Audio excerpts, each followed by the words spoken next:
ఈ సమయంలో దేవుని యొక్క వాక్యాన్ని మనం చూసుకుందాం. కీర్తన గ్రంథములో నుండి 23వ అధ్యాయము 5వ వచనము నేను చదువుతాను. కీర్తన గ్రంథము 23వ అధ్యాయము 5వ వచనము నేను చదువుతాను. నా శత్రుల ఎదుట నీవు నాకు భోజనము సిద్ధపరచుదువు, నూనెతో నా తల అంటి ఉన్నావు, నా గిన్నె నిండి పొర్లుచున్నది. గత కొన్ని వారముల నుంచి మనము యొక్క కీర్తన మనం చూస్తున్నాం. దావీదు రాసిన కీర్తన ఇది మంచి కాపరి అనేటువంటి టైటిల్ మీద మనం దీన్ని చూసుకుంటున్నాం. దేవుడు కేవలం కాపరి కాదు, ఆయన మంచి కాపరి. అది యొక్క కీర్తనలో దావీదు రాసినటువంటి మాటలను బట్టి మనకు అర్థమవుతున్న విషయం ఏంటంటే, ఆయన జస్ట్ ఏదో కాపరిగా మనకు ఉన్నాడని కాదు, కానీ ఆయన మంచి కాపరిగా మనకి ఉన్నాడు. ఇప్పుడు చూడండి, కాపరిగా ఉండడానికి మంచి కాపరి ఉండడానికి చాలా డిఫరెన్స్ ఉంది. అందుకనే యేసుక్రీస్తు సైతము నేను గొర్రెలకు మంచి కాపరిని ఆయన చెప్పాడు. అర్థం ఏంటంటే, కేవలం అయినదో నేను కాపరి అని కాదు, నేను మంచి కాపరిని. జనరల్ కాపర్లే చాలా వరకు గొర్రెల కోసం చాలా ఎక్స్టెంట్కి వెళ్తారు. అంటే ఎంతైనా సరే వాళ్ళు వాటిని పోషించడానికి, వాటిని కాపాడడానికి ఎంత దూరమైనా సరే వాళ్ళు తెగిస్తారు. మామూలు కాపర్లే. అలాంటప్పుడు మంచి కాపర్ అంటున్నప్పుడు వాళ్ళు ఇంకా కొంచెం మామూలు కాపర్ల కంటే ఇంకా కొంచెం బెటర్గా వాళ్ళు గొర్రెలను కాస్తూ ఉంటారు. ఇప్పుడు మనుషులుగా ఒక భౌతికమైనటువంటి దావీదు లాంటి ఒక గొర్రెలు కాసుకునేటువంటి కాపరే మంచి కాపరిగా ఉండి, ఆ సింహము గొర్రె పిల్లని తీసుకుని వెళ్ళిపోతున్నప్పుడు, ఎలుకబంటి తీసుకుని వెళ్ళిపోతున్నప్పుడు దాన్ని చేసి ఆ గొర్రె పిల్లను కాపాడుకున్నాడు దావీదు. నిజంగా ఆలోచిస్తే ఒక రకంగా చెప్పుకుంటే దావీదే చాలా మంచి కాపరి.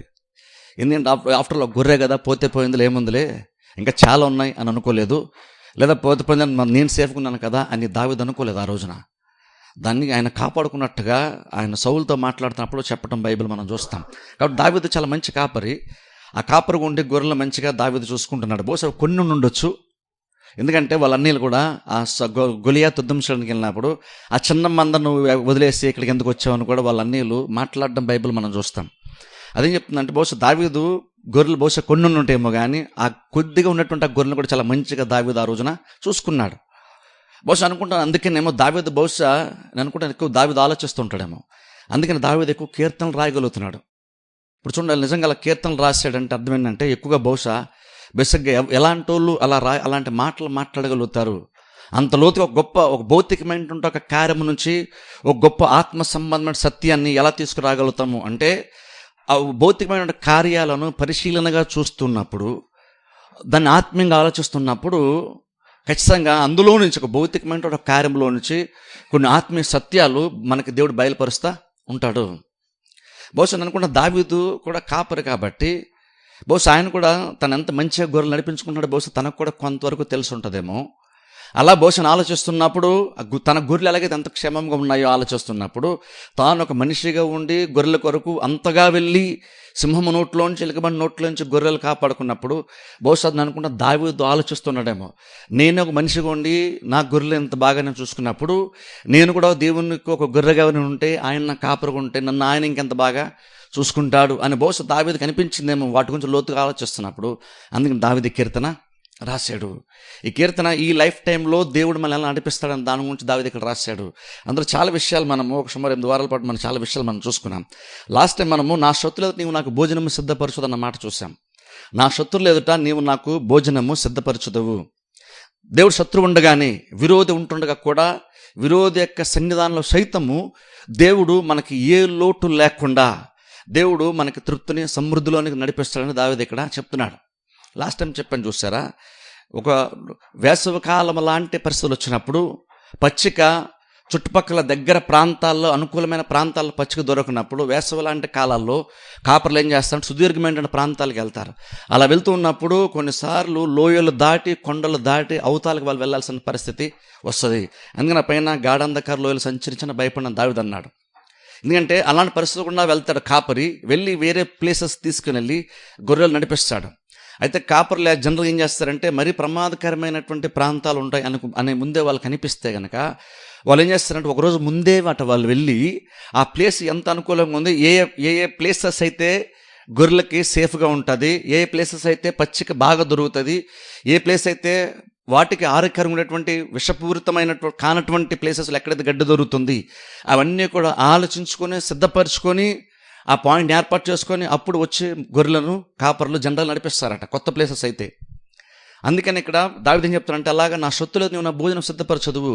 కాపరి వెళ్ళినప్పుడు ఏం చేస్తాడంటే, అక్కడ ఎలాంటి ప్రమాదాలు ఉంటే కూడా ఆల్రెడీ ముందు వెళ్ళాడు కాబట్టి చూసుకున్నాడు. ఇప్పుడు ఏం చేస్తాడంటే, చూసుకున్నది కూడా వస్తాడు, వచ్చి గొర్రెలు నడిపిస్తాడు. ఆ కొత్త ప్లేస్ కాబట్టి గొర్రెలు కొంచెం ఇబ్బంది, టెన్షన్ ఉండొచ్చు. కానీ గొర్రెలకి ఏంటంటే ఆ మంచి కాపరి మీద నమ్మకం. బేసిక్గా గొర్రెలకి ఏంటంటే కాపరి మంచి నమ్మకం. ఏంటి నమ్మకం అంటే, నాకు అన్నీ అనుకూలంగా ఉండి పరిస్థితి అంతా నాకు అనుకూలంగా ఉంటే నేను ధైర్యంగా ఉంటాను అన్న పాయింట్ కాదు ఇక్కడ గొర్రెలకి. గొర్రెలు ఏంటంటే, శత్రువు ఆ పొదల్లో ఎక్కడో నాకు బయటికి కనిపించకుండా పొదల్లో ఎక్కడో ఆయన దాక్కుంటూ ఉంటాడు. శత్రువు నాకు కీడు చేయాలని చూస్తూ ఉండొచ్చు, నన్ను మృంగివేయాలని బహుశా సాతాండు లేదంటే శత్రువులు చూస్తూ ఉండొచ్చు. కానీ ఇంకను శత్రువు ఎక్కడో పొదల్లో ఉన్నాడేమో అనేటువంటి టెన్షన్ నేను లేకుండా నన్ను కాపరి ఎక్కడికైతే నడిపించాడో నేను దాని మీద మైండ్ పెట్టి నా పచ్చికి నేను భోంచేస్తూ ఉంటాను. శత్రువు ఎక్కడో ఉన్నాడు, ఖచ్చితంగా పొదల్లో ఎక్కడో ఉన్నాడు. శత్రువు లేడు కాబట్టి నేను నెమ్మది ఉన్నాను కాదు, శత్రువు ఉన్నాడు అయినా సరే నేను టెన్షన్ పన్ను. శత్రువు ఉన్నా సరే దేవుడు నాకు భోజనం సిద్ధపరిచాడు, నా భోజనాన్ని నేను ఎటువంటి టెన్షన్స్ లేకుండా నేను అనుభవించగలుగుతాను. శత్రువు ఉన్నా సరే నేను టెన్షన్ పన్ను, ఎందుకంటే కాపరి నాకు తోడుగా ఉన్నాడు, కాపరిని నడిపిస్తున్నాడు కాబట్టి.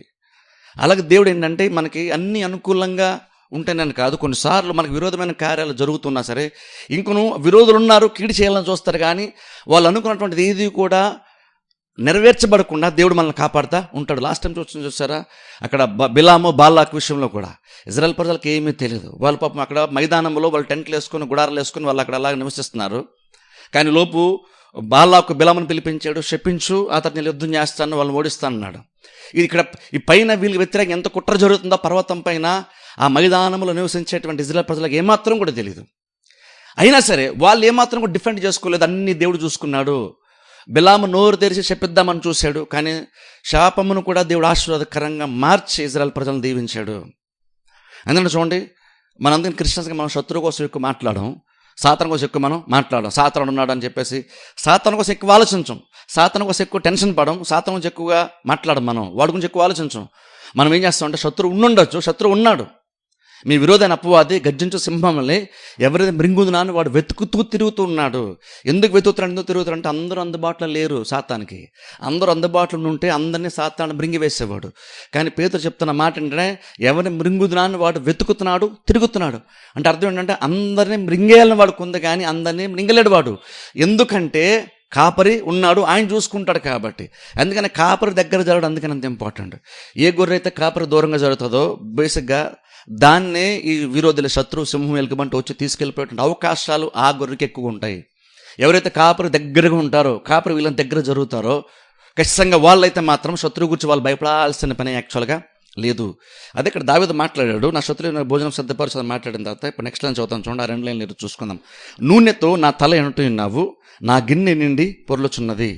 నూనెతో నా తల అంటి ఉన్నావు, నా గిన్నె నిండి పొర్లుచున్నది.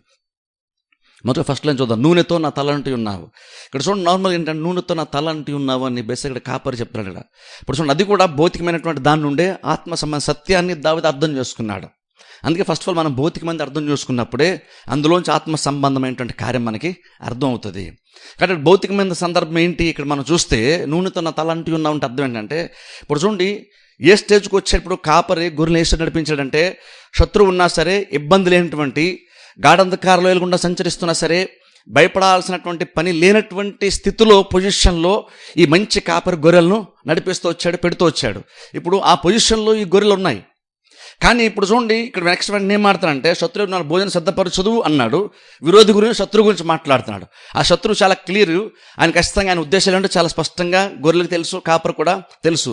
కానీ ఆ తర్వాత చూస్తే అక్కడ నూనెతో నా తల అంటి ఉన్నావు. ఇప్పుడు బేసిక్ ఇక్కడ కూడా ఇది కూడా ఒక ప్రాబ్లం యాక్చువల్గా. ఏంటో ప్రాబ్లం అంటే, గొర్రెలు ఇక్కడ కేవలము భౌతికంగా లేదంటే కళ్ళకు క్లియర్గా స్పష్టంగా కనబడుతున్నట్టు శత్రువు ద్వారా మాత్రమే ఇబ్బందులు వస్తాయని కాదు, కానీ కొన్నిసార్లు వాటికి ఇబ్బందులు కలిగేటువంటి కార్యాలు ఏవైతే ఉంటాయి అవి పెద్ద పెద్ద అవసరం లేదు. అంటే ఎలుకబంటో, సింహమో, తోడేలో అలాంటిది బయటికి స్పష్టంగా క్లియర్గా గంభీరంగా భయంకరంగా కనబడేటువంటిదే కాదు, కొన్నిసార్లు అంటే గొర్రెల్ని చిన్న చిన్న కార్యాలు కూడా ఇబ్బంది కలిగిస్తాయంట. యాక్చువల్ అలా చిన్న చిన్న ఇబ్బంది కలిగించే కార్యాల్లో ఒకటి ఏంటంటే, బేసిక్ ఏంటంటే కొన్ని సీజన్స్లో అంట ఏం చేస్తాయంటే, ఈ ఏగలు, దోమలు ఇలాంటి చిన్న చిన్న క్రిములు ఉంటాయి చూసారా, గాల్లో ఎగురుతూ ఉంటాయి చూసారా, అవి బేసిక్గా అంటే గొర్రెలు ఇబ్బంది పెడుతూ ఉంటాయి అంట. అంటే బేసిక్గా ఎలా ఇబ్బంది పడతాయి అంటే బేసిక్గా కొన్ని పురుగులు కీటకాలు ఎలా ఉంటాయి అంటే అవి బేసిక్గా అవి గుడ్లు పెట్టే టైం వచ్చినప్పుడు, ఆ పురుగులు గుడ్లు పెట్టే టైం వచ్చినప్పుడు, కీటకాలు గుడ్లు పెట్టేటప్పుడు అంటే ఏం చేస్తాయంటే వాటికి అనుకూలమైనటువంటి ప్లేస్ కొరకు వెతుకుతూ ఉంటాయంట. అలా వెతుకుతున్నప్పుడు ఏం చేస్తాయంటే బేసిక్గా ఈ జంతువులకి ఆ ముక్కులు ఎక్కువ తడి ఉంటుంది కాబట్టి ఆ ముక్కులోకి వెళ్ళిపోయంట అక్కడ గుడ్లు పెట్టేస్తాయంట.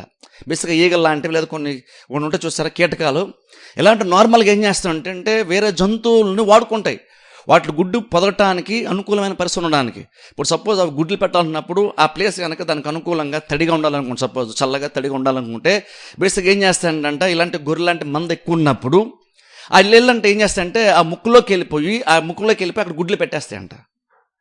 ఎప్పుడైతే ఆ గుడ్లు పెట్టేస్తాయో గుడ్లు డే బై డే పొదుగుతూ ఉంటుంది, లోపల ఆటోమేటిక్గా జరుగుతూ ఉంటుంది. ఓసి పురుగు గుడ్లు పెట్టేసి వెళ్ళిపోవచ్చు, అది లోపల ఉండొచ్చు తెలీదు. కానీ ప్రాబ్లం ఏంటంటే అది చిన్నదే.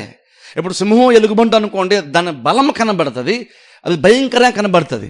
ఇప్పుడు ఏంటంటే చిన్న చిన్న కీటకాలు ఏవైతే ఉన్నాయో ఇవి పెద్దగా మనకి భయంకరంగా ఏం మనకు అనిపించదు. నార్మల్గా చూడడానికి భయంకరంగా అనిపిస్తుంది, అవి చాలా చిన్నగా ఉంటాయి, జస్ట్ ఏదో గాలి ఎగురుతాయి, కనిపించినంతలాగా చిన్నగా ఉంటాయి అవి. కాబట్టి బేసిక్ కొన్నిసార్లు మనం ఏమైనా పొరపాటు పడతామంటే అది పెద్ద ప్రాబ్లం ఏముంది, అవి చిన్న చిన్నవే కదా, సింహం ఎలుగుబంటి అయితే ప్రాబ్లం, కానీ ఈ చిన్న చిన్న ఈగలు దోమలు ఎలాంటి పెద్ద ప్రాబ్లం ఏముందని కొన్నిసార్లు అనుకుంటాం మనం.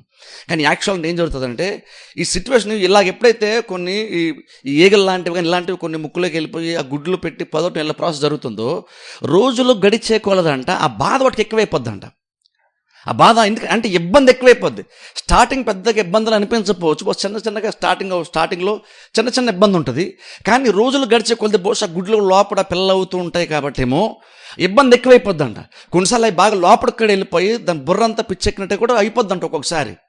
అదేంటంటే దానికి బహుశా ప్రాబ్లం చాలా సందర్భాల్లో దానికి కూడా ప్రాబ్లం ఎందుకో తెలియదు. ఎందుకంటే అది ఏదో పని చేసుకుంటున్నప్పుడు, బహుశా పచ్చిక మేస్తున్నప్పుడు లేదా పడుకున్నప్పుడు తెలుసో తెలియకుండా ఇలాంటి చిన్నవన్నీ కూడా వాటిలోనికి వెళ్ళిపోతున్నాయి. అలా వెళ్ళిపోయినప్పుడు ఏంటంటే వెంటనే దాని ఎఫెక్ట్ కనబడదు. కానీ గ్రాడ్యువల్గా ఇబ్బంది కొంచెంగా బాధ ఎక్కువ అవుతూనే పోతుందంట రోజులు గడిచెక్కలది.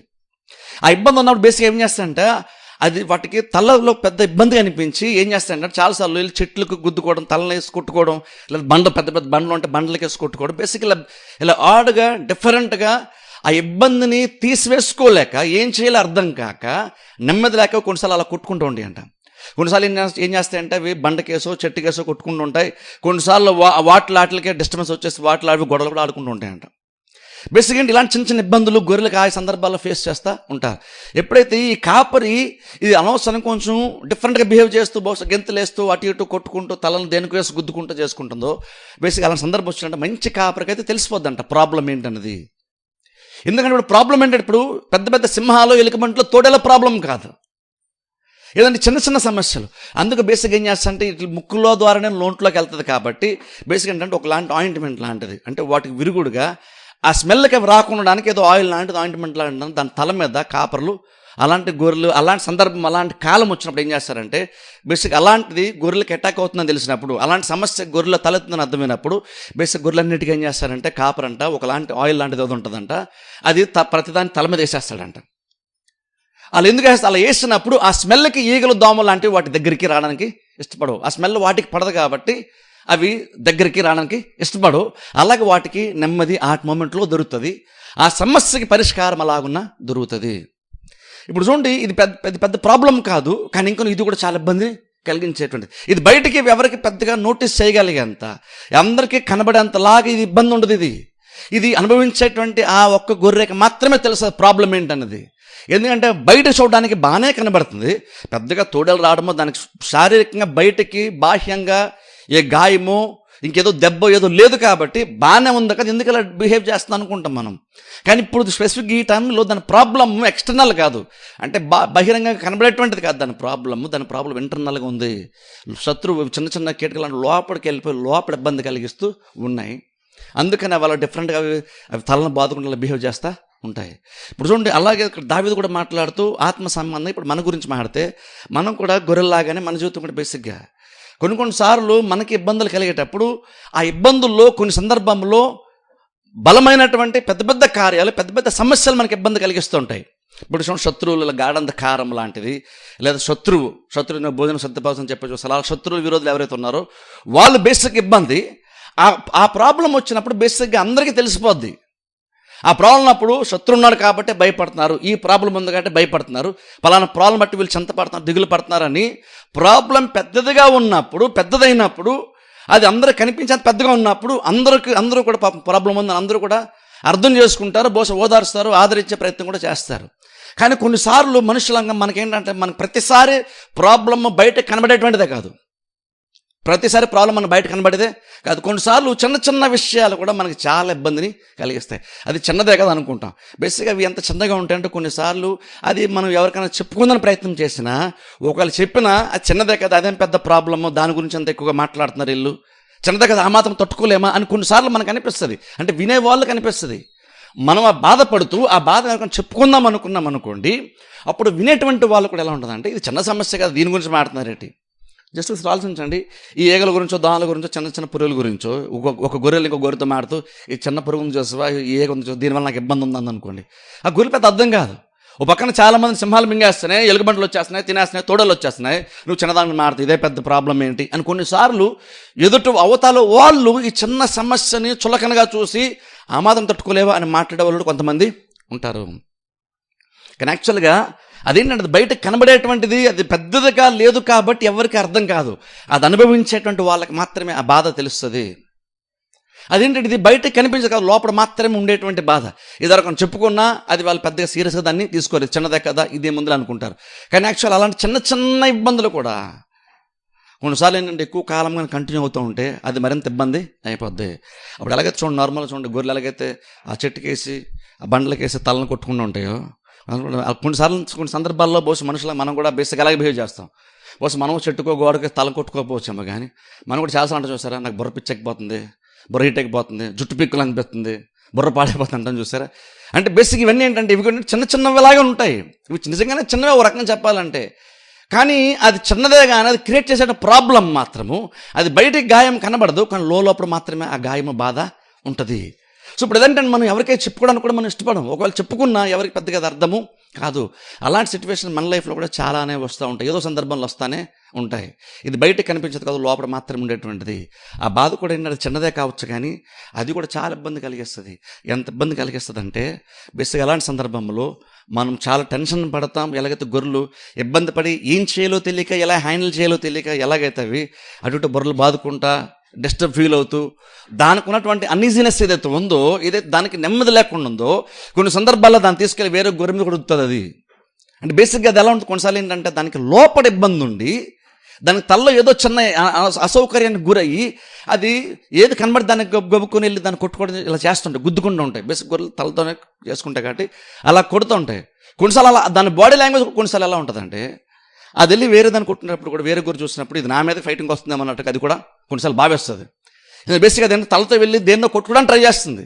అది ప్రాబ్లమ్ని సాల్వ్ చేసిన ప్రాసెస్లో ఉంది. కానీ కొన్నిసార్లు అవతల గొర్రెలు కూడా ఎలా అనిపిస్తుంది అంటే, ఇది నా మీదకి వస్తుంది, ఇది తల ముందు పెట్టి నా మీద యుద్ధం చేయడం, నాతో ఫైట్ చేయడానికి అది వస్తుంది అనుకొని మళ్ళీ ఈ గొర్రెలు కూడా డిఫెండ్ చేసిన ప్రయత్నం కొన్నిసార్లు చేస్తాయి. ఇలాగా కొన్నిసార్లు గొర్రెలు కూడా చాలా కన్ఫ్యూజన్ వచ్చేస్తుంది. ఒక దానికి ఉన్నటువంటి ప్రాబ్లమ్ అది ఎదుటోళ్ళు కూడా అర్థం కానప్పుడు ఏమవుతుంది అంటే, అక్కడ గొర్రెల మందులో కూడా చాలా డిస్టర్బెన్స్ వచ్చేస్తుంది. ఇప్పుడు అందుకని చూడండి, అలాగా ఆ చిన్న చిన్న ఇబ్బందులు వచ్చినప్పుడు ఏం జరుగుతుందంటే, బేసిక్గా అది పెద్ద ప్రాబ్లం ఏదో సడన్గా జరిగిపోయి శత్రువులాగా దూరంగా వెళ్ళిపోవాల్సిన అంత పెద్ద ప్రాబ్లం కాదు ఇది. కానీ ఆ టైంలో బేసిక్గా ఏం కావాలంటే అది ఆటోమేటిక్గా తీరిపోతుంది, గ్రాడ్యువల్గా తీరిపోద్ది. కానీ ఆ టైంలో మనకి ఇచ్చేటువంటి ఇబ్బంది ఉంటుంది చూసారు, చిన్న సమస్యలు, అది చాలా మనకి లోపడది చాలా ఇబ్బంది అనేది కలిగిస్తుంది. ఆ ఇబ్బంది ఉన్నప్పుడు బేసిక్గా ఆ గొర్రెలాగా మనం కూడా పిచ్చకపోతాం రకంగా చెప్పాలంటే. చిన్న చిన్న సమస్యలే కావచ్చు. బేసిక్గా ఎలాగంటే మనకు కూడా బేసిక్గా నెమ్మది ఉండదు, మనం కూడా శాంతి ఉండదు, మనకు కూడా సమాధానం ఉండదు, మనం కూడా నెమ్మదిని కోల్పోతాం. బేసిక్ ఎప్పుడైతే మనలో ఆ చిన్న చిన్న సమస్య ఎప్పుడైతే మనలో అక్కరైనయో, మనలో వచ్చినాయో, బేసిక్గా మనం కూడా మనుషులకు మనం కూడా ఏం చేస్తాం, ఆటోమేటిక్గా ఆ ఇబ్బంది నీకున్నటువంటి ఇబ్బంది నీకున్న అసౌకర్యం ఏం చేస్తాం అంటే ఆటోమేటిక్గా వేరే వాళ్ళ మీద కూడా మనం వృద్ధిస్తాం. అంటే బేసిక్ ఏం చేస్తాం అంటే, నీలో కొంచెం ఇబ్బంది ఉన్నప్పుడు అప్పుడు ఎదుటితో బిహేవ్ చేసేటువంటి బిహేవియర్ కూడా ఆటోమేటిక్గా మారిపోద్ది, నీ బాడీ లాంగ్వేజ్ మారిపోద్ది. ఇంతకుముందు వాళ్ళతో నీకు అన్నీ బాగున్నప్పుడు నువ్వు చాలా పీస్ఫుల్గా మాట్లాడావు, కానీ ఎప్పుడైతే నీకు చిన్న చిన్న ఇబ్బందులు వచ్చినాయో, నీకున్నటువంటి టెన్షన్లో నువ్వు గబుకుని ఎదుటోళ్ళలో ఉన్నటువంటి వాటిని కూడా నువ్వు మిస్ హ్యాండిల్ చేసి సిచ్యువేషన్ కరెక్ట్గా నువ్వు అర్థం చేసుకోక నీ బాధని వేరే వాళ్ళ మీద రుద్దుతాం. ఎప్పుడైతే నువ్వు నీ బాధని వేరే వాళ్ళు రుద్దుతావు, లేదా నువ్వు మాట్లాడేటువంటి తీరు మారిపోతుందో ఆటోమేటిక్గా మనలో కూడా చాలా డిస్టర్బెన్స్ వచ్చేస్తుంది.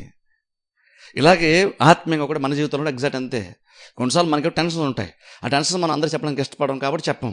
కానీ ఇబ్బంది ఉంటుంది, అయినా సరే మనం చర్చికి వస్తాం.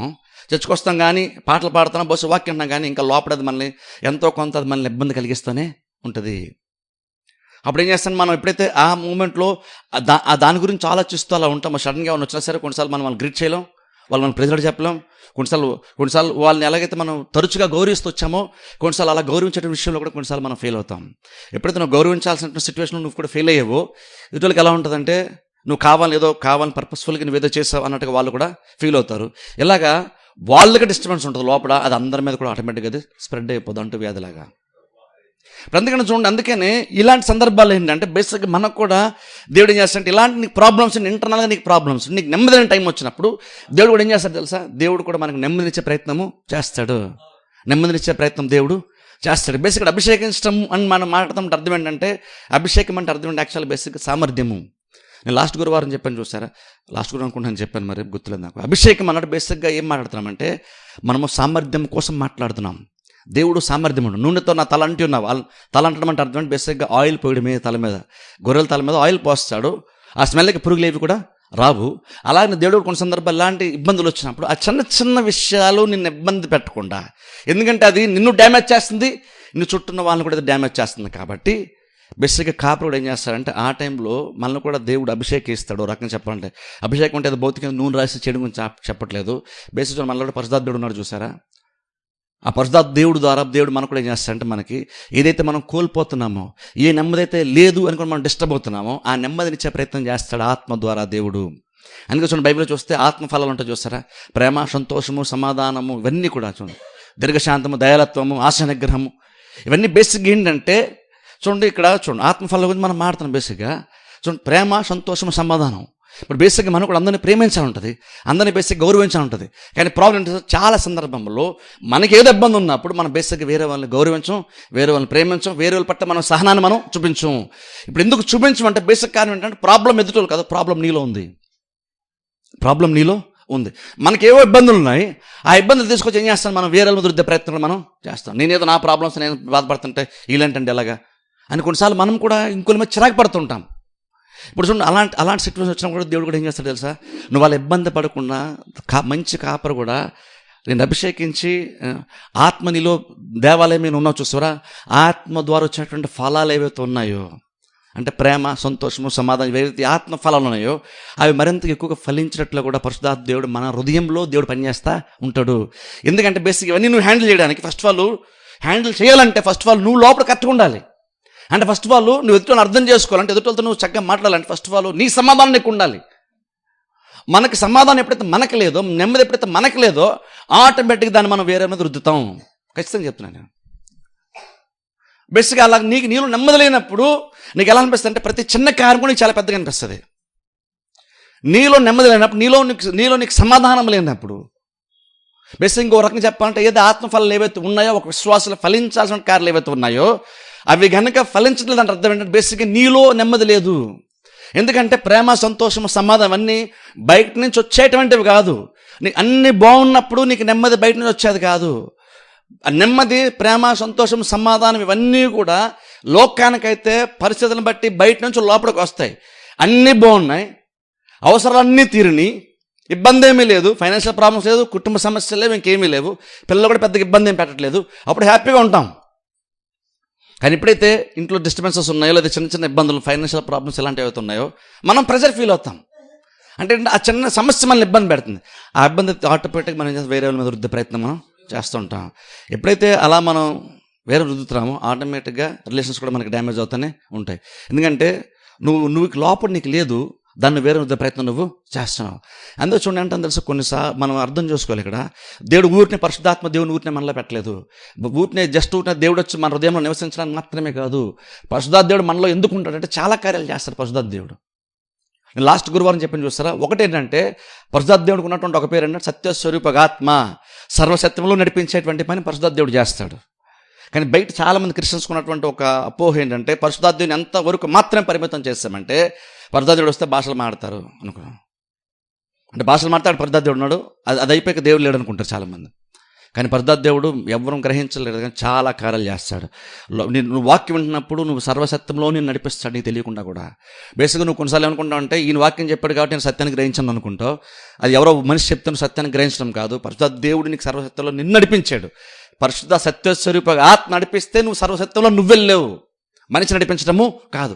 అలాగే పరిశుద్ధాత్మ దేవుడు చాలా కార్యాలు చేస్తానే ఉంటాడు.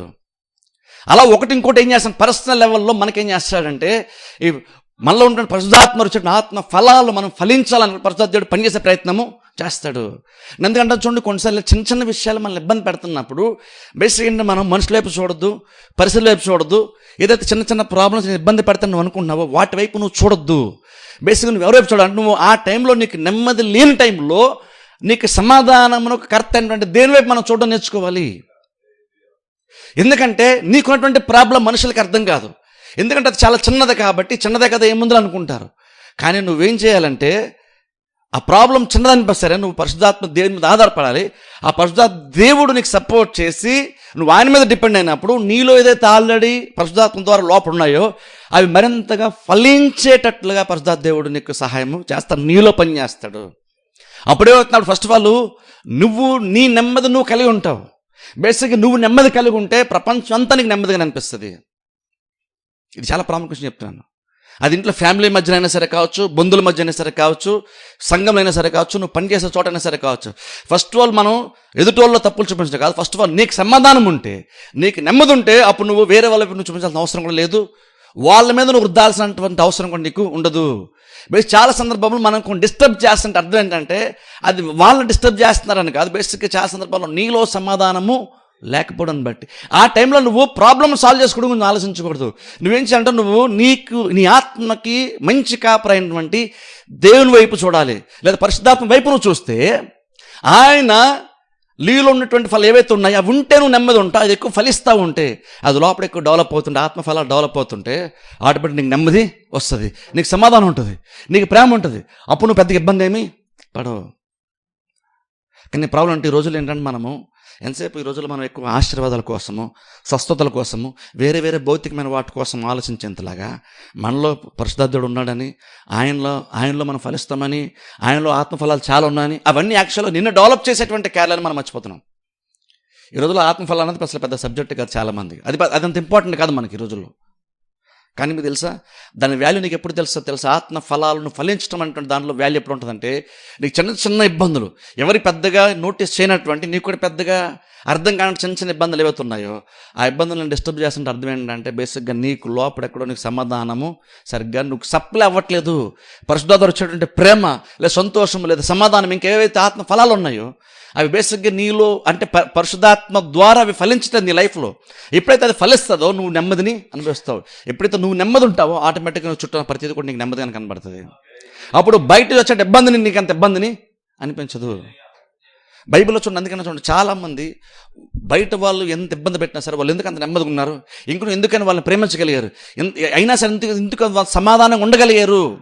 ఓల్డ్ టెస్ట్మెంట్లో కానివ్వండి, న్యూ టెస్ట్మెంట్లో కానివ్వండి, ప్రాబ్లమ్స్ మధ్యలో కూడా ఒక క్రిస్టియన్ బైబిల్లో మీరు చూడండి, ప్రాబ్లమ్స్ మధ్య కూడా వాళ్ళు ఎంత హ్యాపీగా బ్రతికారు క్రిస్టియన్స్.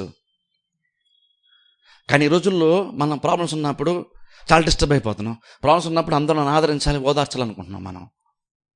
కాబట్టి ఓదార్చాలి మంచిదే సంగముగా, కాబట్టి ఓదార్చాలి రెస్పాన్సిబిలిటీ అందరికీ ఉంటుంది. నేను దాన్ని కాదనట్లేదు, నేను దాన్ని తక్కువ చేయట్లేదు.